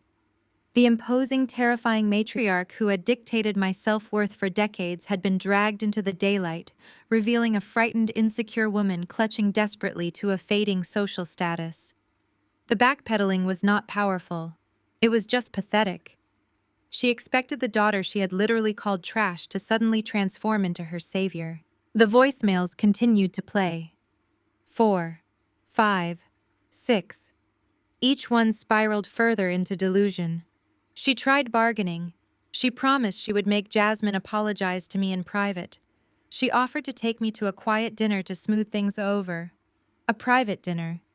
As if a complimentary steak could erase a lifetime of emotional degradation and a recorded physical assault. She still believed there was a price point for my submission. She did not understand that I was no longer playing on her board. The desperate unraveling of a toxic parent is a fascinating psychological event to witness once you are safely outside the blast radius. They expect you to adhere to the social contract of familial obligation, completely ignoring the fact that they ripped that exact contract to shreds years ago. Vivian expected me to save her from the consequences of her own cruelty. I walked over to the digital control panel on the wall. I did not listen to the seventh voicemail. I pressed the button to clear the mailbox entirely. The audio cut off mid-sob, and the rich, heavy silence returned to my penthouse. The emotional unraveling of my mother was complete, and she was now entirely disarmed. It was time to shift my focus away from the family drama and watch the corporate consequences begin to dismantle the rest of them. I cleared my mother's pathetic voicemails from the server and turned my attention back to the primary monitor on my desk. The digital clock in the corner of my screen ticked over to 8:45 in the morning. Vivian had exhausted her emotional arsenal, but the true dismantling of my family was just beginning. It was time for Trent to face the corporate guillotine. To understand the sheer magnitude of Trent's impending downfall, you have to understand the specific brand of arrogance he carried. Trent was a mediocre white man who married into an affluent black family and somehow convinced himself he was the supreme patriarch. He operated under the profound delusion that corporate America was an exclusive club designed specifically to protect men exactly like him. He woke up that morning, saw the trending video, and likely convinced himself he was entirely untouchable. I could picture him perfectly. He probably put on his tailored suit, tied a crisp Windsor knot, and drove his least luxury sedan into the financial district with absolute confidence. He genuinely believed that pouring coffee on a black woman participating in her public assault and calling her uncivilized was just a minor social inconvenience. He thought his senior partners would simply chuckle about it over a round of golf, writing it off as silly domestic drama. Trent worked at a prestigious regional wealth management firm. He prided himself on understanding market dynamics and giving financial advice to clients with net worths of maybe $2 or $3 million. He loved to mansplain investment strategies to me at Thanksgiving dinners, completely unaware of how loudly his financial insecurity was screaming. What he did not know, and what his massive ego prevented him from ever researching, was the exact origin of the capital he managed. My holding company, Aura Financial, had anchored his specific branch with a massive institutional investment 3 years ago. I provided the capital that paid his salary. I essentially funded the marble floors he walked on, and the catered executive lunches he ate. I owned the invisible infrastructure of his unearned arrogance. At exactly 9 o'clock, my secure line chimed. It was Sterling, my lead corporate litigator. He was not calling to give me a summary of the morning's events. He was patching me directly into a secure conference line. I clicked the mute button on my end and listened as the crisp audio connected. Sterling was on speakerphone in the executive boardroom of Trent's wealth management firm. I could hear the tense, heavy silence of the room. The senior managing partner, a ruthless and highly traditional man named Harrison, cleared his throat. A moment later, I heard the heavy mahogany door open and click shut. Trent had entered the room. "Have a seat," Trent Harrison commanded. The tone was completely devoid of any professional warmth. I heard a leather chair squeak as Trent sat down. "Morning, Harrison," Trent said, his voice dripping with forced, casual bravado. "Look, if this is about that ridiculous viral video my wife posted yesterday, I assure you, my legal team is already handling the defamation aspect. It is just a minor family dispute that got blown out of proportion by internet trolls. You know how social media is." Harrison did not laugh. He did not offer a sympathetic nod or a gentle warning. "This is not a family dispute," Trent Harrison stated, his voice dropping to a dangerous register. "This is a catastrophic corporate crisis. We received a formal ethics complaint at 6 o'clock this morning from our largest institutional investor. They have explicitly triggered the morals and diversity clause in our operating agreement. They are initiating an immediate, total withdrawal of their assets under management due to a highly public breach of our corporate code of conduct." I could hear the sudden, sharp confusion in Trent's voice. "A withdrawal, Harrison, that makes no sense. We hit all our quarterly targets. Who is the investor?" Sterling's sharp, authoritative voice cut through the speakerphone, slicing right into Trent's confusion. "The investor is Aura Holdings, and the complaint was filed by my office." "Good morning, Trent. I am Marcus Sterling, lead corporate counsel for the managing director of Aura Holdings." "Aura Holdings," Trent repeated. The name clearly registered as a major tech fund in his mind, but he was entirely failing to connect the dots. "I do not understand. What does a multi-million-dollar tech fund care about my sister-in-law throwing a tantrum at a country club because the woman you publicly harassed Sterling stated with lethal precision, the woman you racially degraded and called uncivilized in a highly publicized video is the sole founder and CEO of Aura Holdings. Kendra Williams is our managing director. She is your anchor investor. And as of this morning, she is officially liquidating her entire position in your firm. The silence that followed was absolute perfection. I leaned back in my ergonomic chair and took a slow sip of my tea, savoring the profound stillness coming through the speakers. I could practically hear the color draining from Trent's face. The arrogant, condescending smirk he wore so comfortably was being actively peeled away by the terrifying realization of his own total insignificance. Harrison did not give Trent a single second to recover from the shock. Aura Holdings represents 40% of this branch's overall liquidity, Harrison barked. Their sudden withdrawal triggers a margin call we cannot easily cover. Your actions, your blatant racism, and your public assault on our most valuable client have jeopardized this entire firm.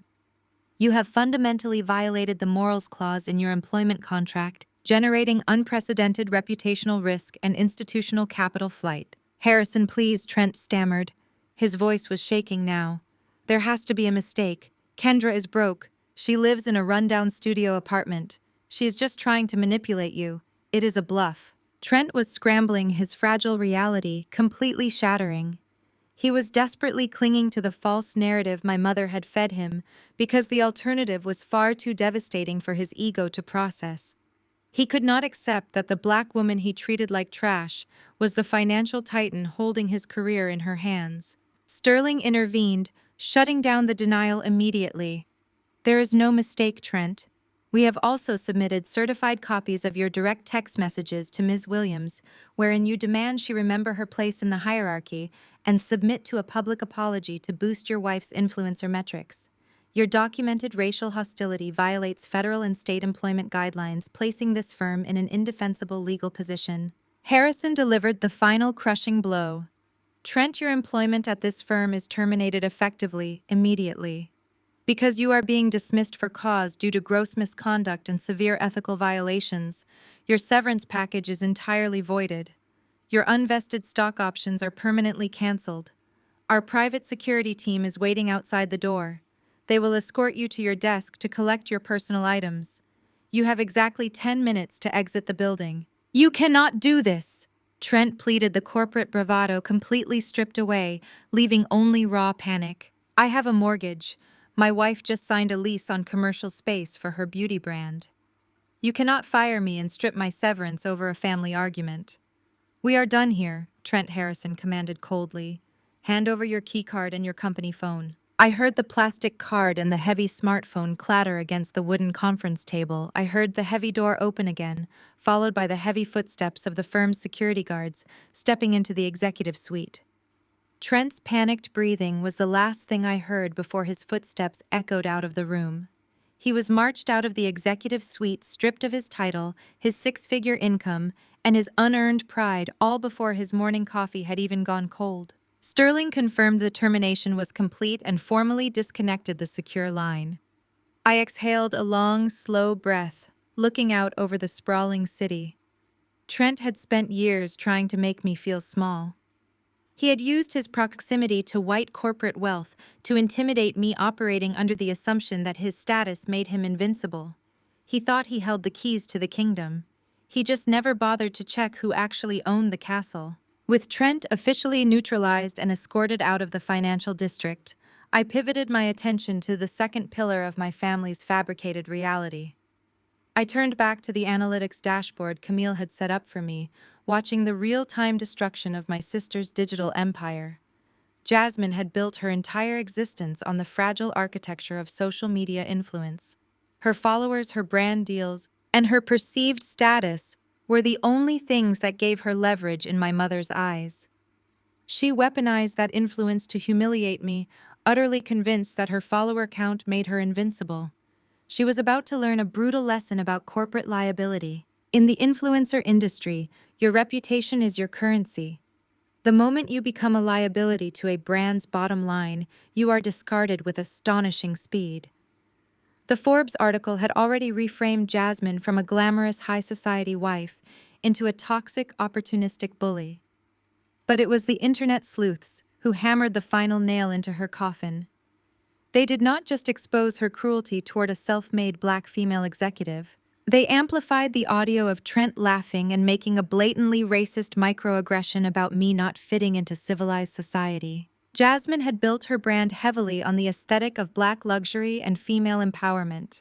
Her primary audience consisted of young black women looking for inspiration. The absolute hypocrisy of her sitting silently, while her mediocre white husband racially degraded a highly successful black woman, was a betrayal her core demographic would not forgive.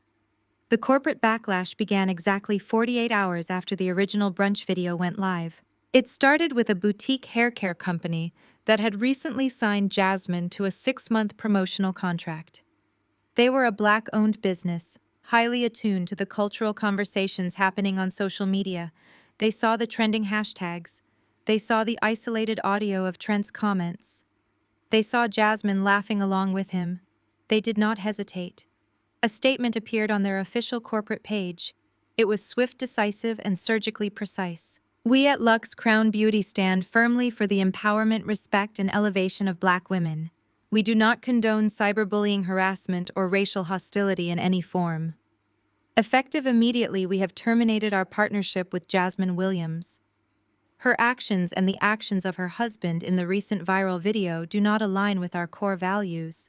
We apologize to our community and remain committed to celebrating true black excellence. That single post triggered an absolute avalanche. In the corporate world of public relations, no brand wants to be the last one holding the bag when a creator is actively being canceled by their own demographic.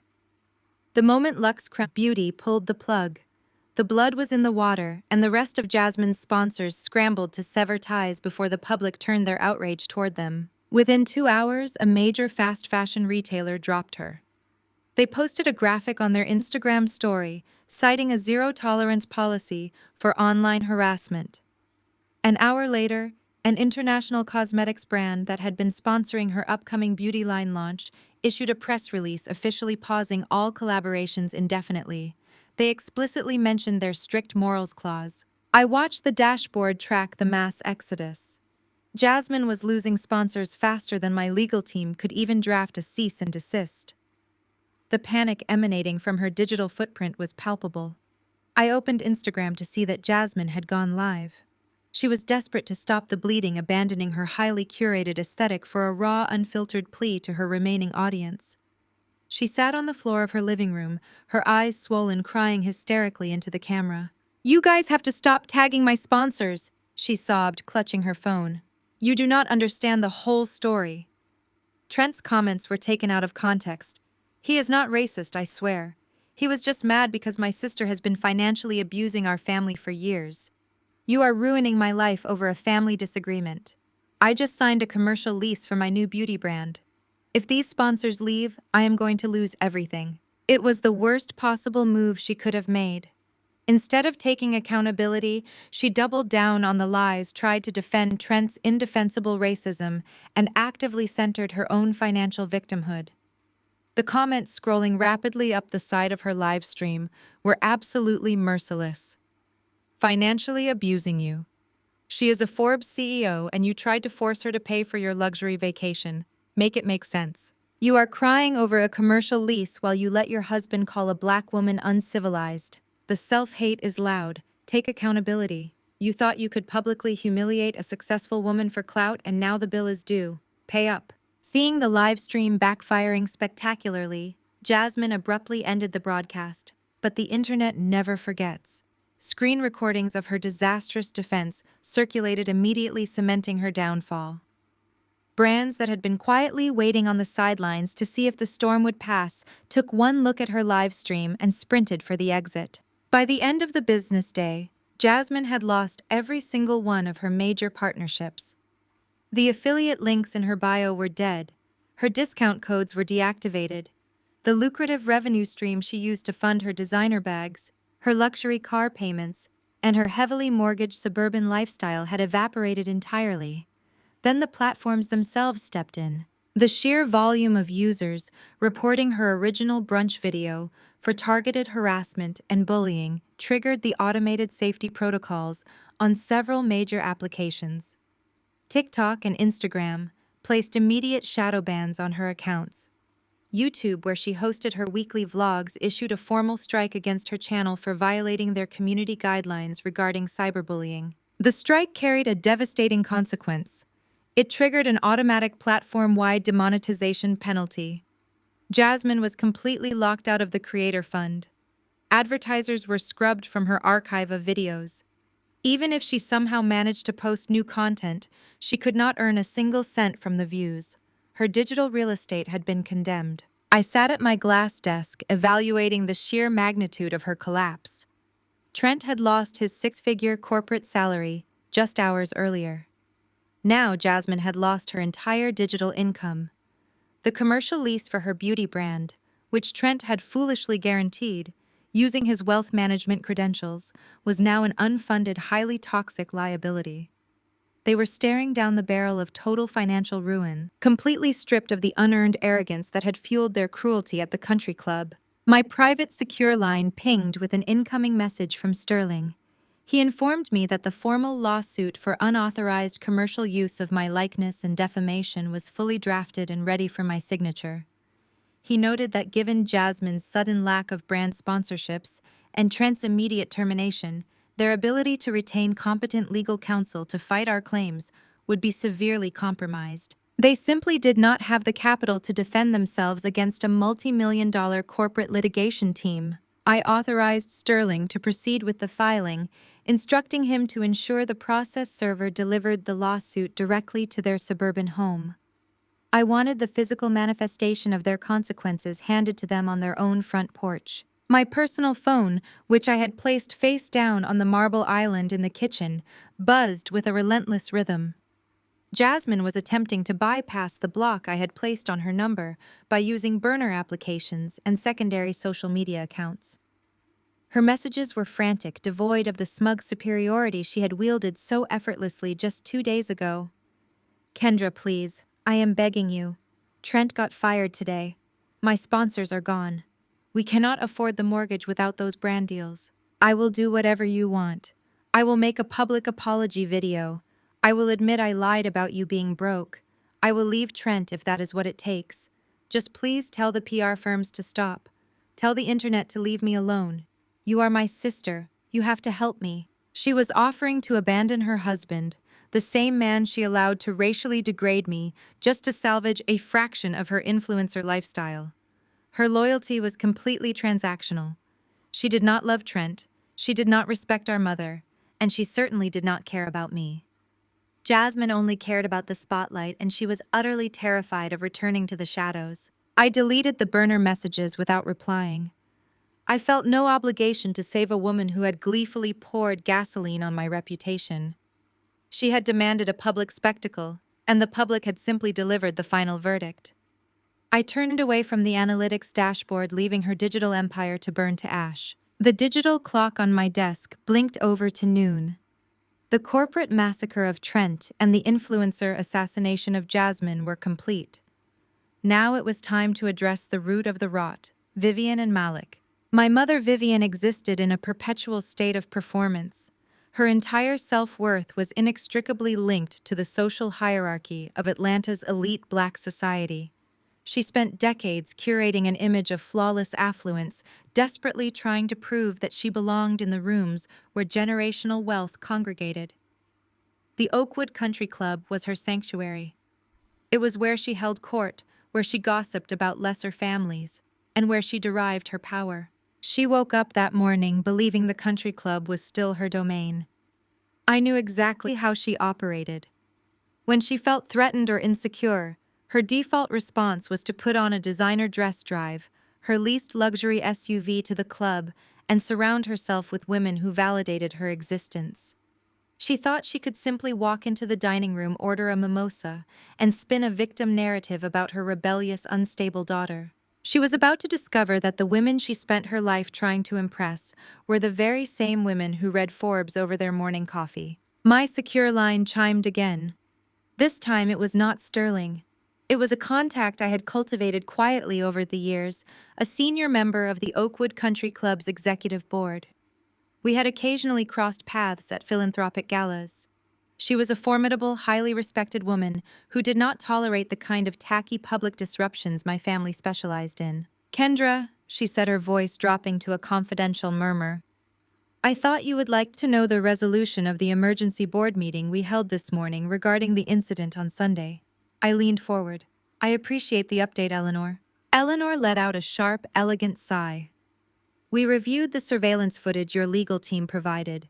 We also reviewed the public social media posts your family made, attempting to monetize the disruption. The board voted unanimously. We have formally revoked Vivian's membership effective immediately." The clause for conduct unbecoming was triggered without debate. A cold wave of satisfaction washed over me. I did not ask Eleanor for details of the confrontation, but I did not have to. My security team monitoring the perimeter of the club on my orders reported the events in real time. Vivian had driven up to the grand wrought iron gates of the Oakwood Country Club just before lunch. She expected the guard to wave her through with a polite smile. Instead, the gates remained firmly shut.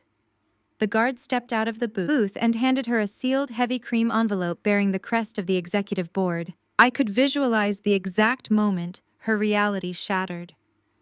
The letter informed her that her membership was permanently terminated. She was banned from the premises. The women she desperately sought validation from had reviewed the footage of her pouring coffee on my head and found her utterly repulsive. They recognized that the woman she assaulted was a multi-million-dollar CEO who actively funded their charities, while Vivian was simply a loud, abusive liability who leased her lifestyle. Vivian tried to argue. She demanded to speak to the manager. She yelled at the security guard, claiming there was a mistake. But the gates did not open.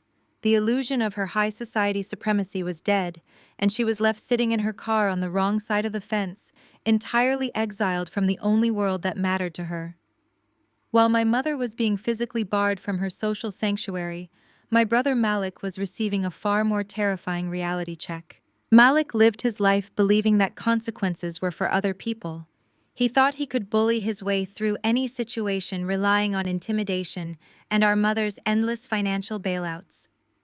He walked into my co-working space, looked directly into a high-definition security camera, and committed felony extortion because he genuinely believed I was too weak to fight back. He was wrong. Sterling and his team did not just file a police report. They built an airtight, irrefutable prosecution package. They handed the Atlanta Police Department the crisp audio and video of Malik demanding $80,000. They provided certified transcripts of his threats to use a public podcast to spread malicious lies about my mental health. They cross-referenced his demands with the impending repossession orders on his vehicle, establishing clear financial motive. At 1 in the afternoon, while Malik was likely sitting in his apartment, trying to figure out how to salvage his online reputation, the police arrived. My security team forwarded me the arrest report confirmation. 2 officers knocked on his door. When he opened it, still wearing his expensive unpaid-for designer clothes, they did not ask for a statement. They placed him under arrest for felony blackmail and extortion. I knew Malik's immediate reaction would be to call our mother for bail money. He would expect Vivian to drain her accounts or perhaps take out another high-interest loan to rescue her golden boy. But Vivian's accounts were heavily depleted from trying to maintain the illusion of wealth, and her social capital was currently burning to ash in the driveway of the Oakwood Country Club. Even if she wanted to help him, she could not. And neither could Trent, who was currently unemployed and stripped of his severance. Jasmine's influencer income had flatlined to absolute zero. The financial lifelines Malik had relied on his entire adult life were completely severed. I was sitting in a holding cell facing serious felony charges, entirely cut off from the family safety net he took for granted. The $80,000 he demanded from me felt like a distant, impossible fantasy now that he was staring down the barrel of legal fees he had absolutely no way to pay. I sat back in my chair and closed the analytics dashboard. The digital noise, the corporate terminations, the social exiles, and the legal arrests had all been executed with flawless precision. My family had spent 35 years building a towering, precarious structure of lies, cruelty, and financial delusion. They thought they were untouchable because they stood on top of it. They never stopped to consider that I was the one holding the sledgehammer at the base. My phone was completely silent. The panicked calls from Vivian had stopped. The desperate texts from Jasmine had ceased. Malik was in police custody. Trent was likely sitting in his heavily mortgaged house realizing the magnitude of his ruin. The suffocating toxic presence of my family had been entirely eradicated from my life in less than 48 hours. I stood up and walked into the kitchen to pour myself another glass of water. The silence in this penthouse was no longer heavy or anticipatory. It was light. It was expansive. It was the sound of absolute, undeniable freedom. The trash had been taken out and the air was finally clean. I poured a second glass of sparkling water, fully intending to spend the rest of the afternoon reviewing my company's quarterly projections. The heavy, peaceful silence of my penthouse was suddenly interrupted by the sharp chime of the dedicated security line on my wall console. I tapped the screen. Marcus, the head of my building's private security detail, appeared on the monitor. His expression was rigidly professional but laced with underlying concern. "Ms. Williams," Marcus said, his voice echoing slightly in the quiet room. "I apologize for the disturbance. We have 3 individuals currently detained in the main lobby. They match the descriptions of the restricted persons on your security protocol. They are claiming to be your mother, your sister, and your brother-in-law. They are causing quite a disturbance and demanding to speak with you." I set my glass down on the marble counter. "How did they get the address, Marcus?" "They staged a severe medical emergency outside your lead attorney's office," Marcus explained. "They intercepted a junior clerk who was returning from lunch and created a hysterical scene. The clerk panicked and handed over your residential address before realizing who they were. Your attorney has already terminated the clerk, but the individuals immediately drove here. Shall I contact the Atlanta Police Department to have them removed for trespassing?" I looked at the security feed displaying the ground floor. Through the high-definition camera, I could see Vivian, Jasmine, and Trent corralled into a corner of the massive imported marble lobby. They looked entirely out of place. The polished, arrogant veneer they wore at the country club was completely gone. "No, Marcus," I said, my voice perfectly steady.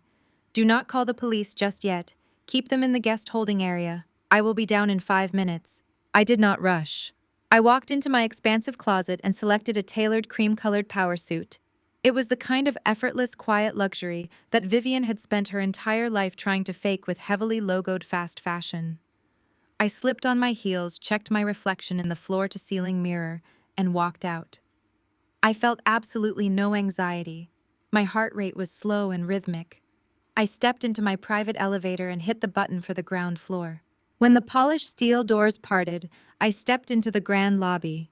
Marcus and 3 other heavily built security guards immediately fell into step beside me, forming a protective, impenetrable physical barrier. My family looked up as I approached.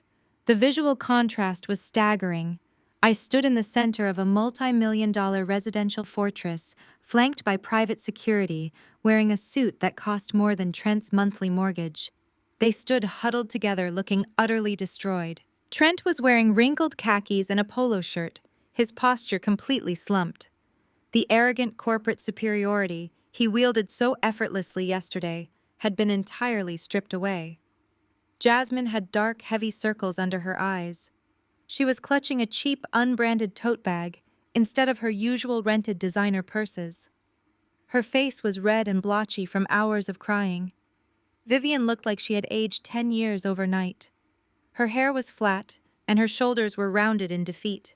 The imposing matriarch who commanded respect through intimidation had vanished. As soon as they saw me, they rushed forward. My security team stepped up seamlessly, raising their hands and forcing my family to stop a full 10 feet away from me. They were not allowed to enter my personal space. Kendra Jasmine broke first. Her voice was raw and entirely stripped of its usual performative influencer inflection. "Kendra, please, you have to help me." She collapsed to her knees right there on the polished marble floor. It was a chaotic, humiliating display, but I felt absolutely no pity. "My entire life is ruined," Jasmine sobbed, reaching her hands out toward me. "Every single sponsor dropped me. The platforms demonetized my channels. My beauty brand lease is legally binding, and the landlord is threatening to sue me for the balance because my commercial credit just tanked. Please, Kendra, I am begging you. You have to make a video with me. You have to tell the internet it was a joke. I will do anything. I will work for you. I will scrub your floors. Just please fix this. I did not blink. I simply watched her cry. Then Trent stepped forward, pushing past his weeping wife. The mediocre white man who had laughed at my assault and told me to learn how to fit into civilized society was actively hyperventilating. Tears were streaming down his face. Kendra, you have to call Harrison. Trent pleaded, his voice cracking with desperation. You have to call the senior partners and retract the ethics complaint. They fired me. They took my severance. Nobody in the financial sector will even look at my resume with that viral racist video attached to my name. We are going to lose the house. We have 2 car payments we cannot make. You proved your point. You won. Please just give me my career back. I am sorry. I am so sorry. His apology meant absolutely nothing. He was not sorry for his racial hostility or his cruelty. He was solely mourning the loss of his unearned corporate privilege. He expected the black woman he degraded to instantly absorb his tears and rebuild his life for him. Finally, Vivian stepped forward. She looked past the security guards trying to lock eyes with me. She attempted to summon the old authoritative maternal tone, but her voice was a fragile, trembling whisper. Kendra Marie, Vivian said, clutching her hands to her chest. You have made your point. You showed everyone how powerful you are, but this has gone too far. She took a shaky breath, tears spilling over her eyelashes. Malik is in jail, Kendra. He is sitting in a holding cell facing felony charges. He is terrified. I tried to bail him out, but the country club revoked my membership and the bank froze my credit line. I have no money. My friends at the church will not even answer my phone calls. I am completely humiliated. She reached out, pressing her hand against the chest of the security guard blocking her path. You have to bail your brother out. You have to drop the charges. We are your family. You came from my womb. You cannot let your own blood sit in a prison cell while you live up there in a penthouse. Please, Kendra, I am begging you as your mother. Save us. They stood there in my lobby, a weeping, broken chorus of accountability. They had spent 35 years minimizing my existence, draining my energy, and demanding I shrink myself so they could feel large. They gleefully orchestrated my public humiliation for internet engagement and corporate arrogance. They poured freezing coffee on me and called me trash. Now stripped of their country club memberships, their influencer sponsorships, and their corporate titles, they were begging the trash to save them. I stood in absolute silence, letting their desperate pleas echo off the marble walls. I let them exhaust themselves. I let them cry until their voices went hoarse and their tears ran dry. I observed them with the clinical, detached precision of a CEO evaluating a bankrupt, highly toxic asset. I did not interrupt them. I waited until the lobby was completely silent, save for Jasmine's ragged breathing and Trent's pathetic sniffling. I looked at the 3 of them, taking in the full scope of their self-inflicted destruction. The power dynamic had not just shifted, it had been permanently, irreversibly restructured. I let the heavy silence stretch until the air in the lobby felt entirely devoid of oxygen. They stood there, panting and pathetic, waiting for me to break. They expected the old Kendra to surface, the woman who always smoothed things over, who opened her wallet to buy a temporary fragile peace. Instead, I raised my right hand. At my signal, the sleek silver doors of the private elevator chimed behind me. Sterling, my lead corporate litigator, stepped out into the lobby. He wore a sharp, bespoke charcoal suit and carried a stack of thick manila folders. His shoes clicked against the marble floor with methodical precision as he came to stand directly at my right shoulder. I looked at Jasmine first. You do not get to cry about the consequences of a war you intentionally started, I said, my voice perfectly level. You sat at a country club table and recorded our mother pouring freezing coffee over my head. You uploaded it. You monetized it. You added affiliate links to my public humiliation. You begged the internet to make you famous. You got exactly what you asked for. Sterling stepped past the barrier of my security guards. He extended a heavy legal folder toward Jasmine. Her hands were shaking so badly she could not hold it. The folder slipped from her fingers and slapped against the marble floor, scattering crisp legal documents across the ground. That is a formal civil lawsuit, I explained, watching Trent stare down at the papers in absolute horror. You are both being sued for defamation, cyberbullying, and the unauthorized commercial use of my likeness. You used my face to generate revenue without my consent. Every single view, every sponsor payout, every cent you made off that video is legally mine. We are suing you for the full extent of those damages, plus punitive damages for malicious intent. Trent opened his mouth to speak, but the sheer magnitude of his financial ruin left him entirely voiceless.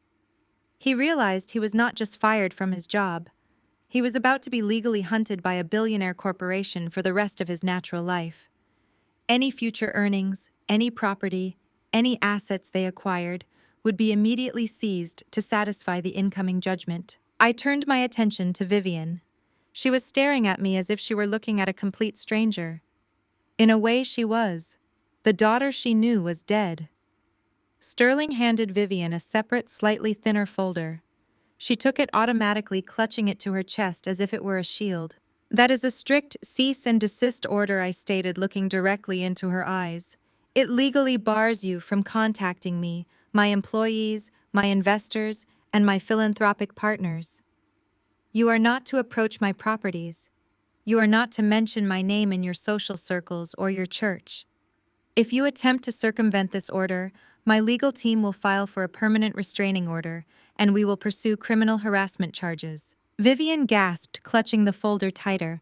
Kendra, you cannot do this. Malik is your brother. You have to drop the charges. He is sitting in a cell. Malik is an adult who committed felony extortion, I replied without a fraction of empathy. He walked into a building full of high-definition cameras and threatened to destroy my career unless I paid off his luxury car. He believed his actions would have zero consequences because you spent 35 years bailing him out of every bad decision he ever made. I am not you, Vivian. I do not reward parasites. Malik will face the full weight of the justice system, and I will not spend a single dime of my capital to post his bail. My mother started sobbing loudly, a guttural sound of total defeat.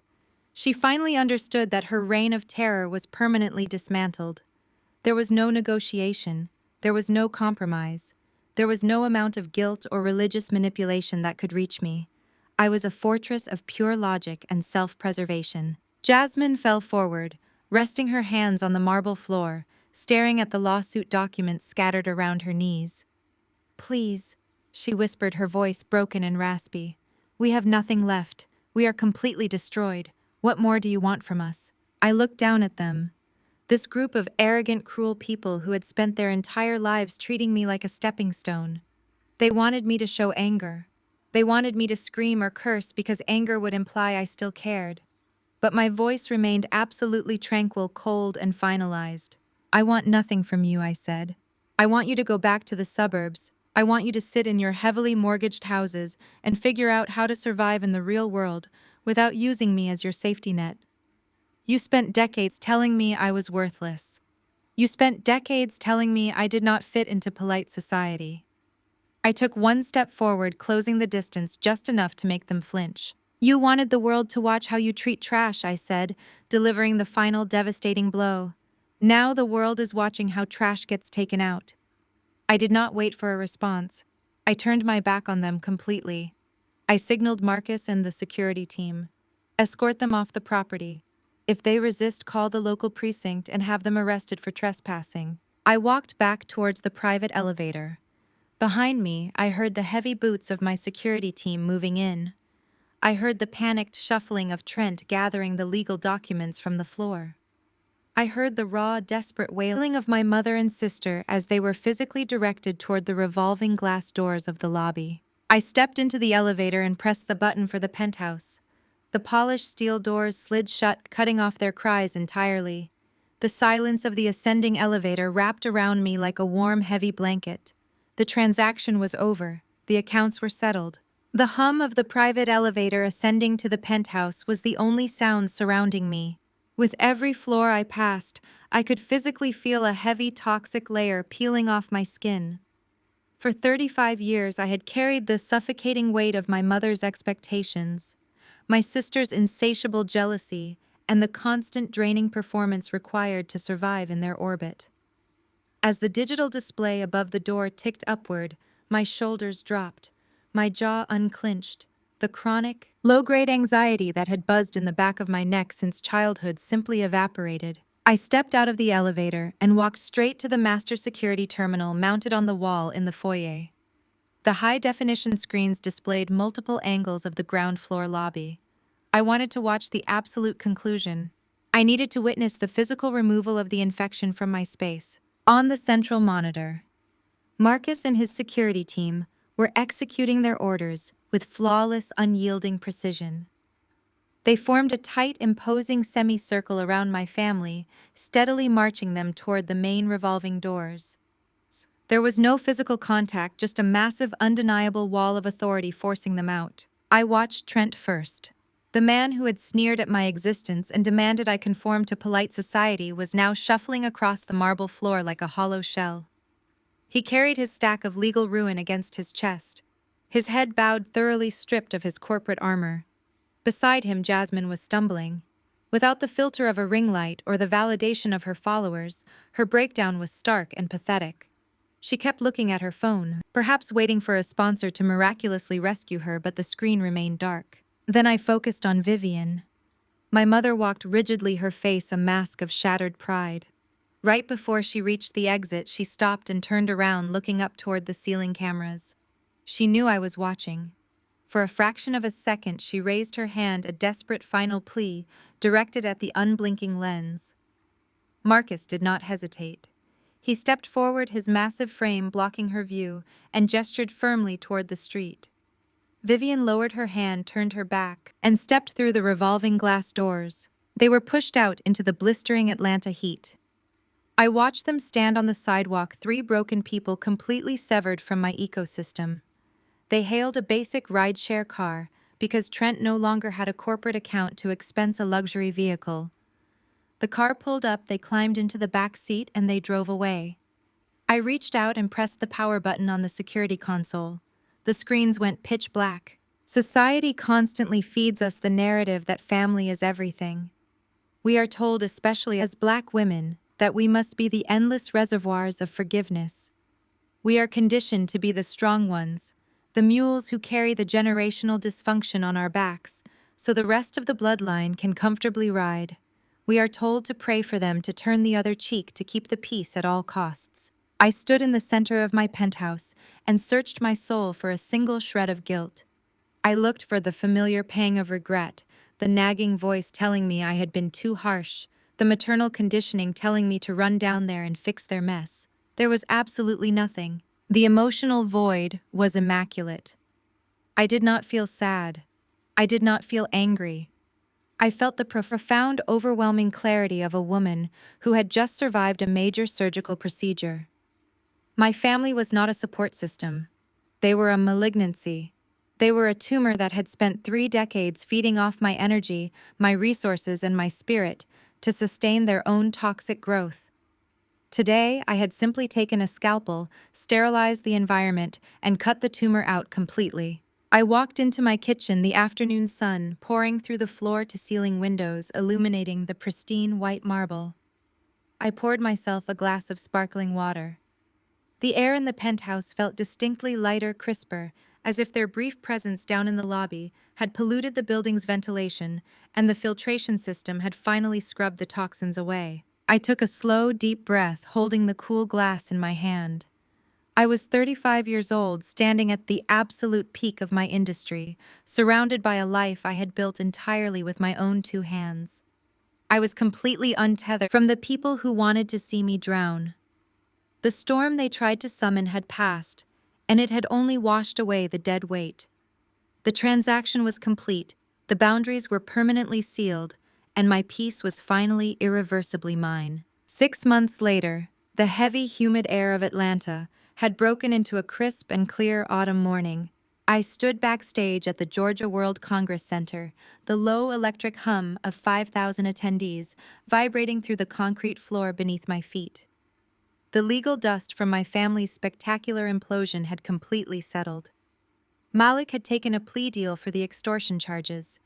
Trent and Jasmine were navigating a brutal bankruptcy and an even more vicious divorce. Vivian had become a social ghost, entirely exiled from the elite circles she had sacrificed her soul to join. I did not keep tabs on them. I only knew these details because my legal team provided their mandatory quarterly briefings before promptly archiving the files.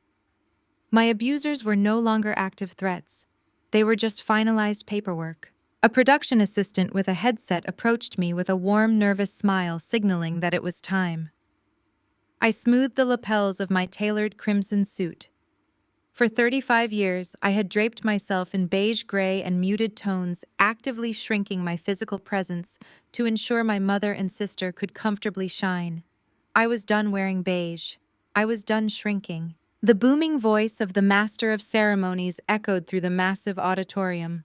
Please welcome to the stage the founder and CEO of Aura Finance, a Forbes 40 Under 40 visionary, and a relentless champion for economic equity, Kendra Williams. The applause was a physical force. It roared through the venue as I stepped out from the shadows of the wings and into the blinding, brilliant stage lights.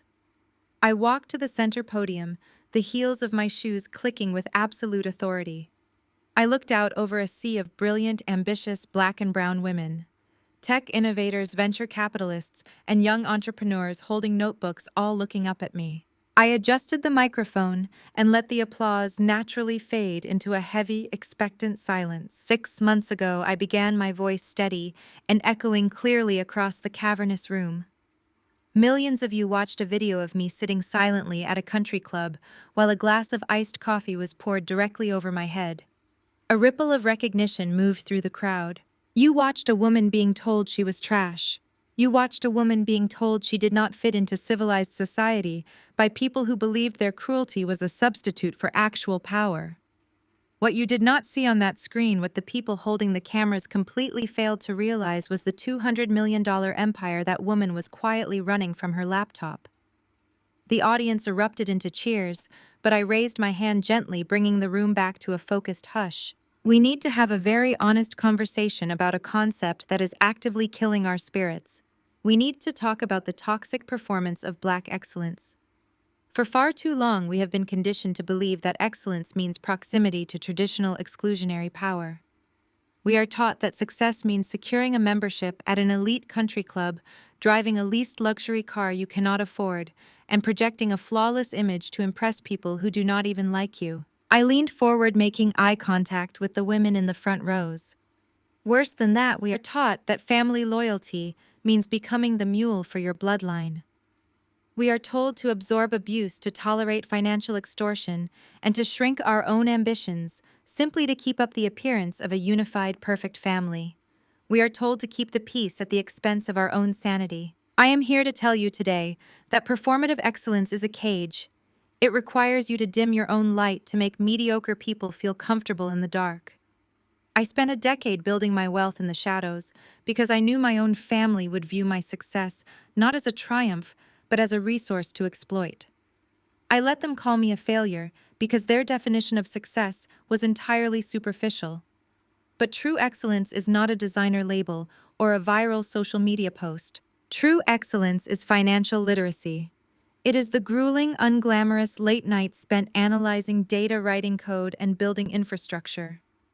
It is the ability to bypass heavily biased banking systems to fund Black and brown female entrepreneurs who are repeatedly denied capital by traditional institutions. True excellence is having the supreme discipline to remain absolutely silent while your abusers dig their own graves, knowing you securely hold the deed to the cemetery. A low murmur of agreement swept through the thousands of women listening. You do not owe your peace to anyone who treats you like an inconvenience. I continued, my voice ringing with absolute conviction. When they tell you that you do not belong at their table, you do not pull up a folding chair and beg for crumbs. You do not try to prove your worth to people committed to misunderstanding you. You walk out of the room. You buy the wood. You build your own table. And you only invite the people who actually want to see you eat. The crowd rose to its feet. 5,000 women stood up, the applause transforming into a standing ovation that shook the walls of the convention center. I looked out at the magnificent, beautiful reality of the community I had chosen to build. Aura Finance was built for everyone in this room who was ever told they were not enough. I said, projecting over the roar of the crowd. We are done shrinking. We are done performing. We are done funding our own disrespect. It is time to take the trash out and completely reclaim our power. Thank you.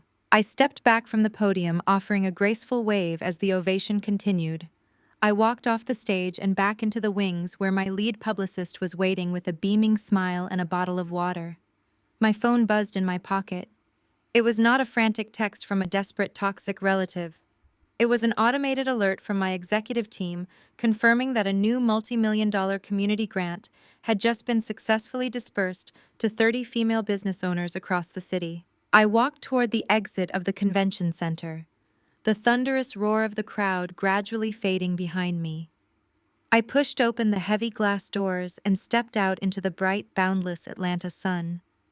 The air was clean, the path ahead was entirely my own, and the silence of my new life was the most beautiful sound I had ever heard. The most profound lesson from this story is that your worth is never defined by those committed to misunderstanding you. Society often pressures us to endure toxic family dynamics out of a misguided sense of blood loyalty, forcing us to shrink our ambitions to make insecure people comfortable. However, authentic excellence isn't about performing for high society or chasing superficial status symbols. It is about quiet discipline, financial independence, and having the courage to build your own table when denied a seat at theirs.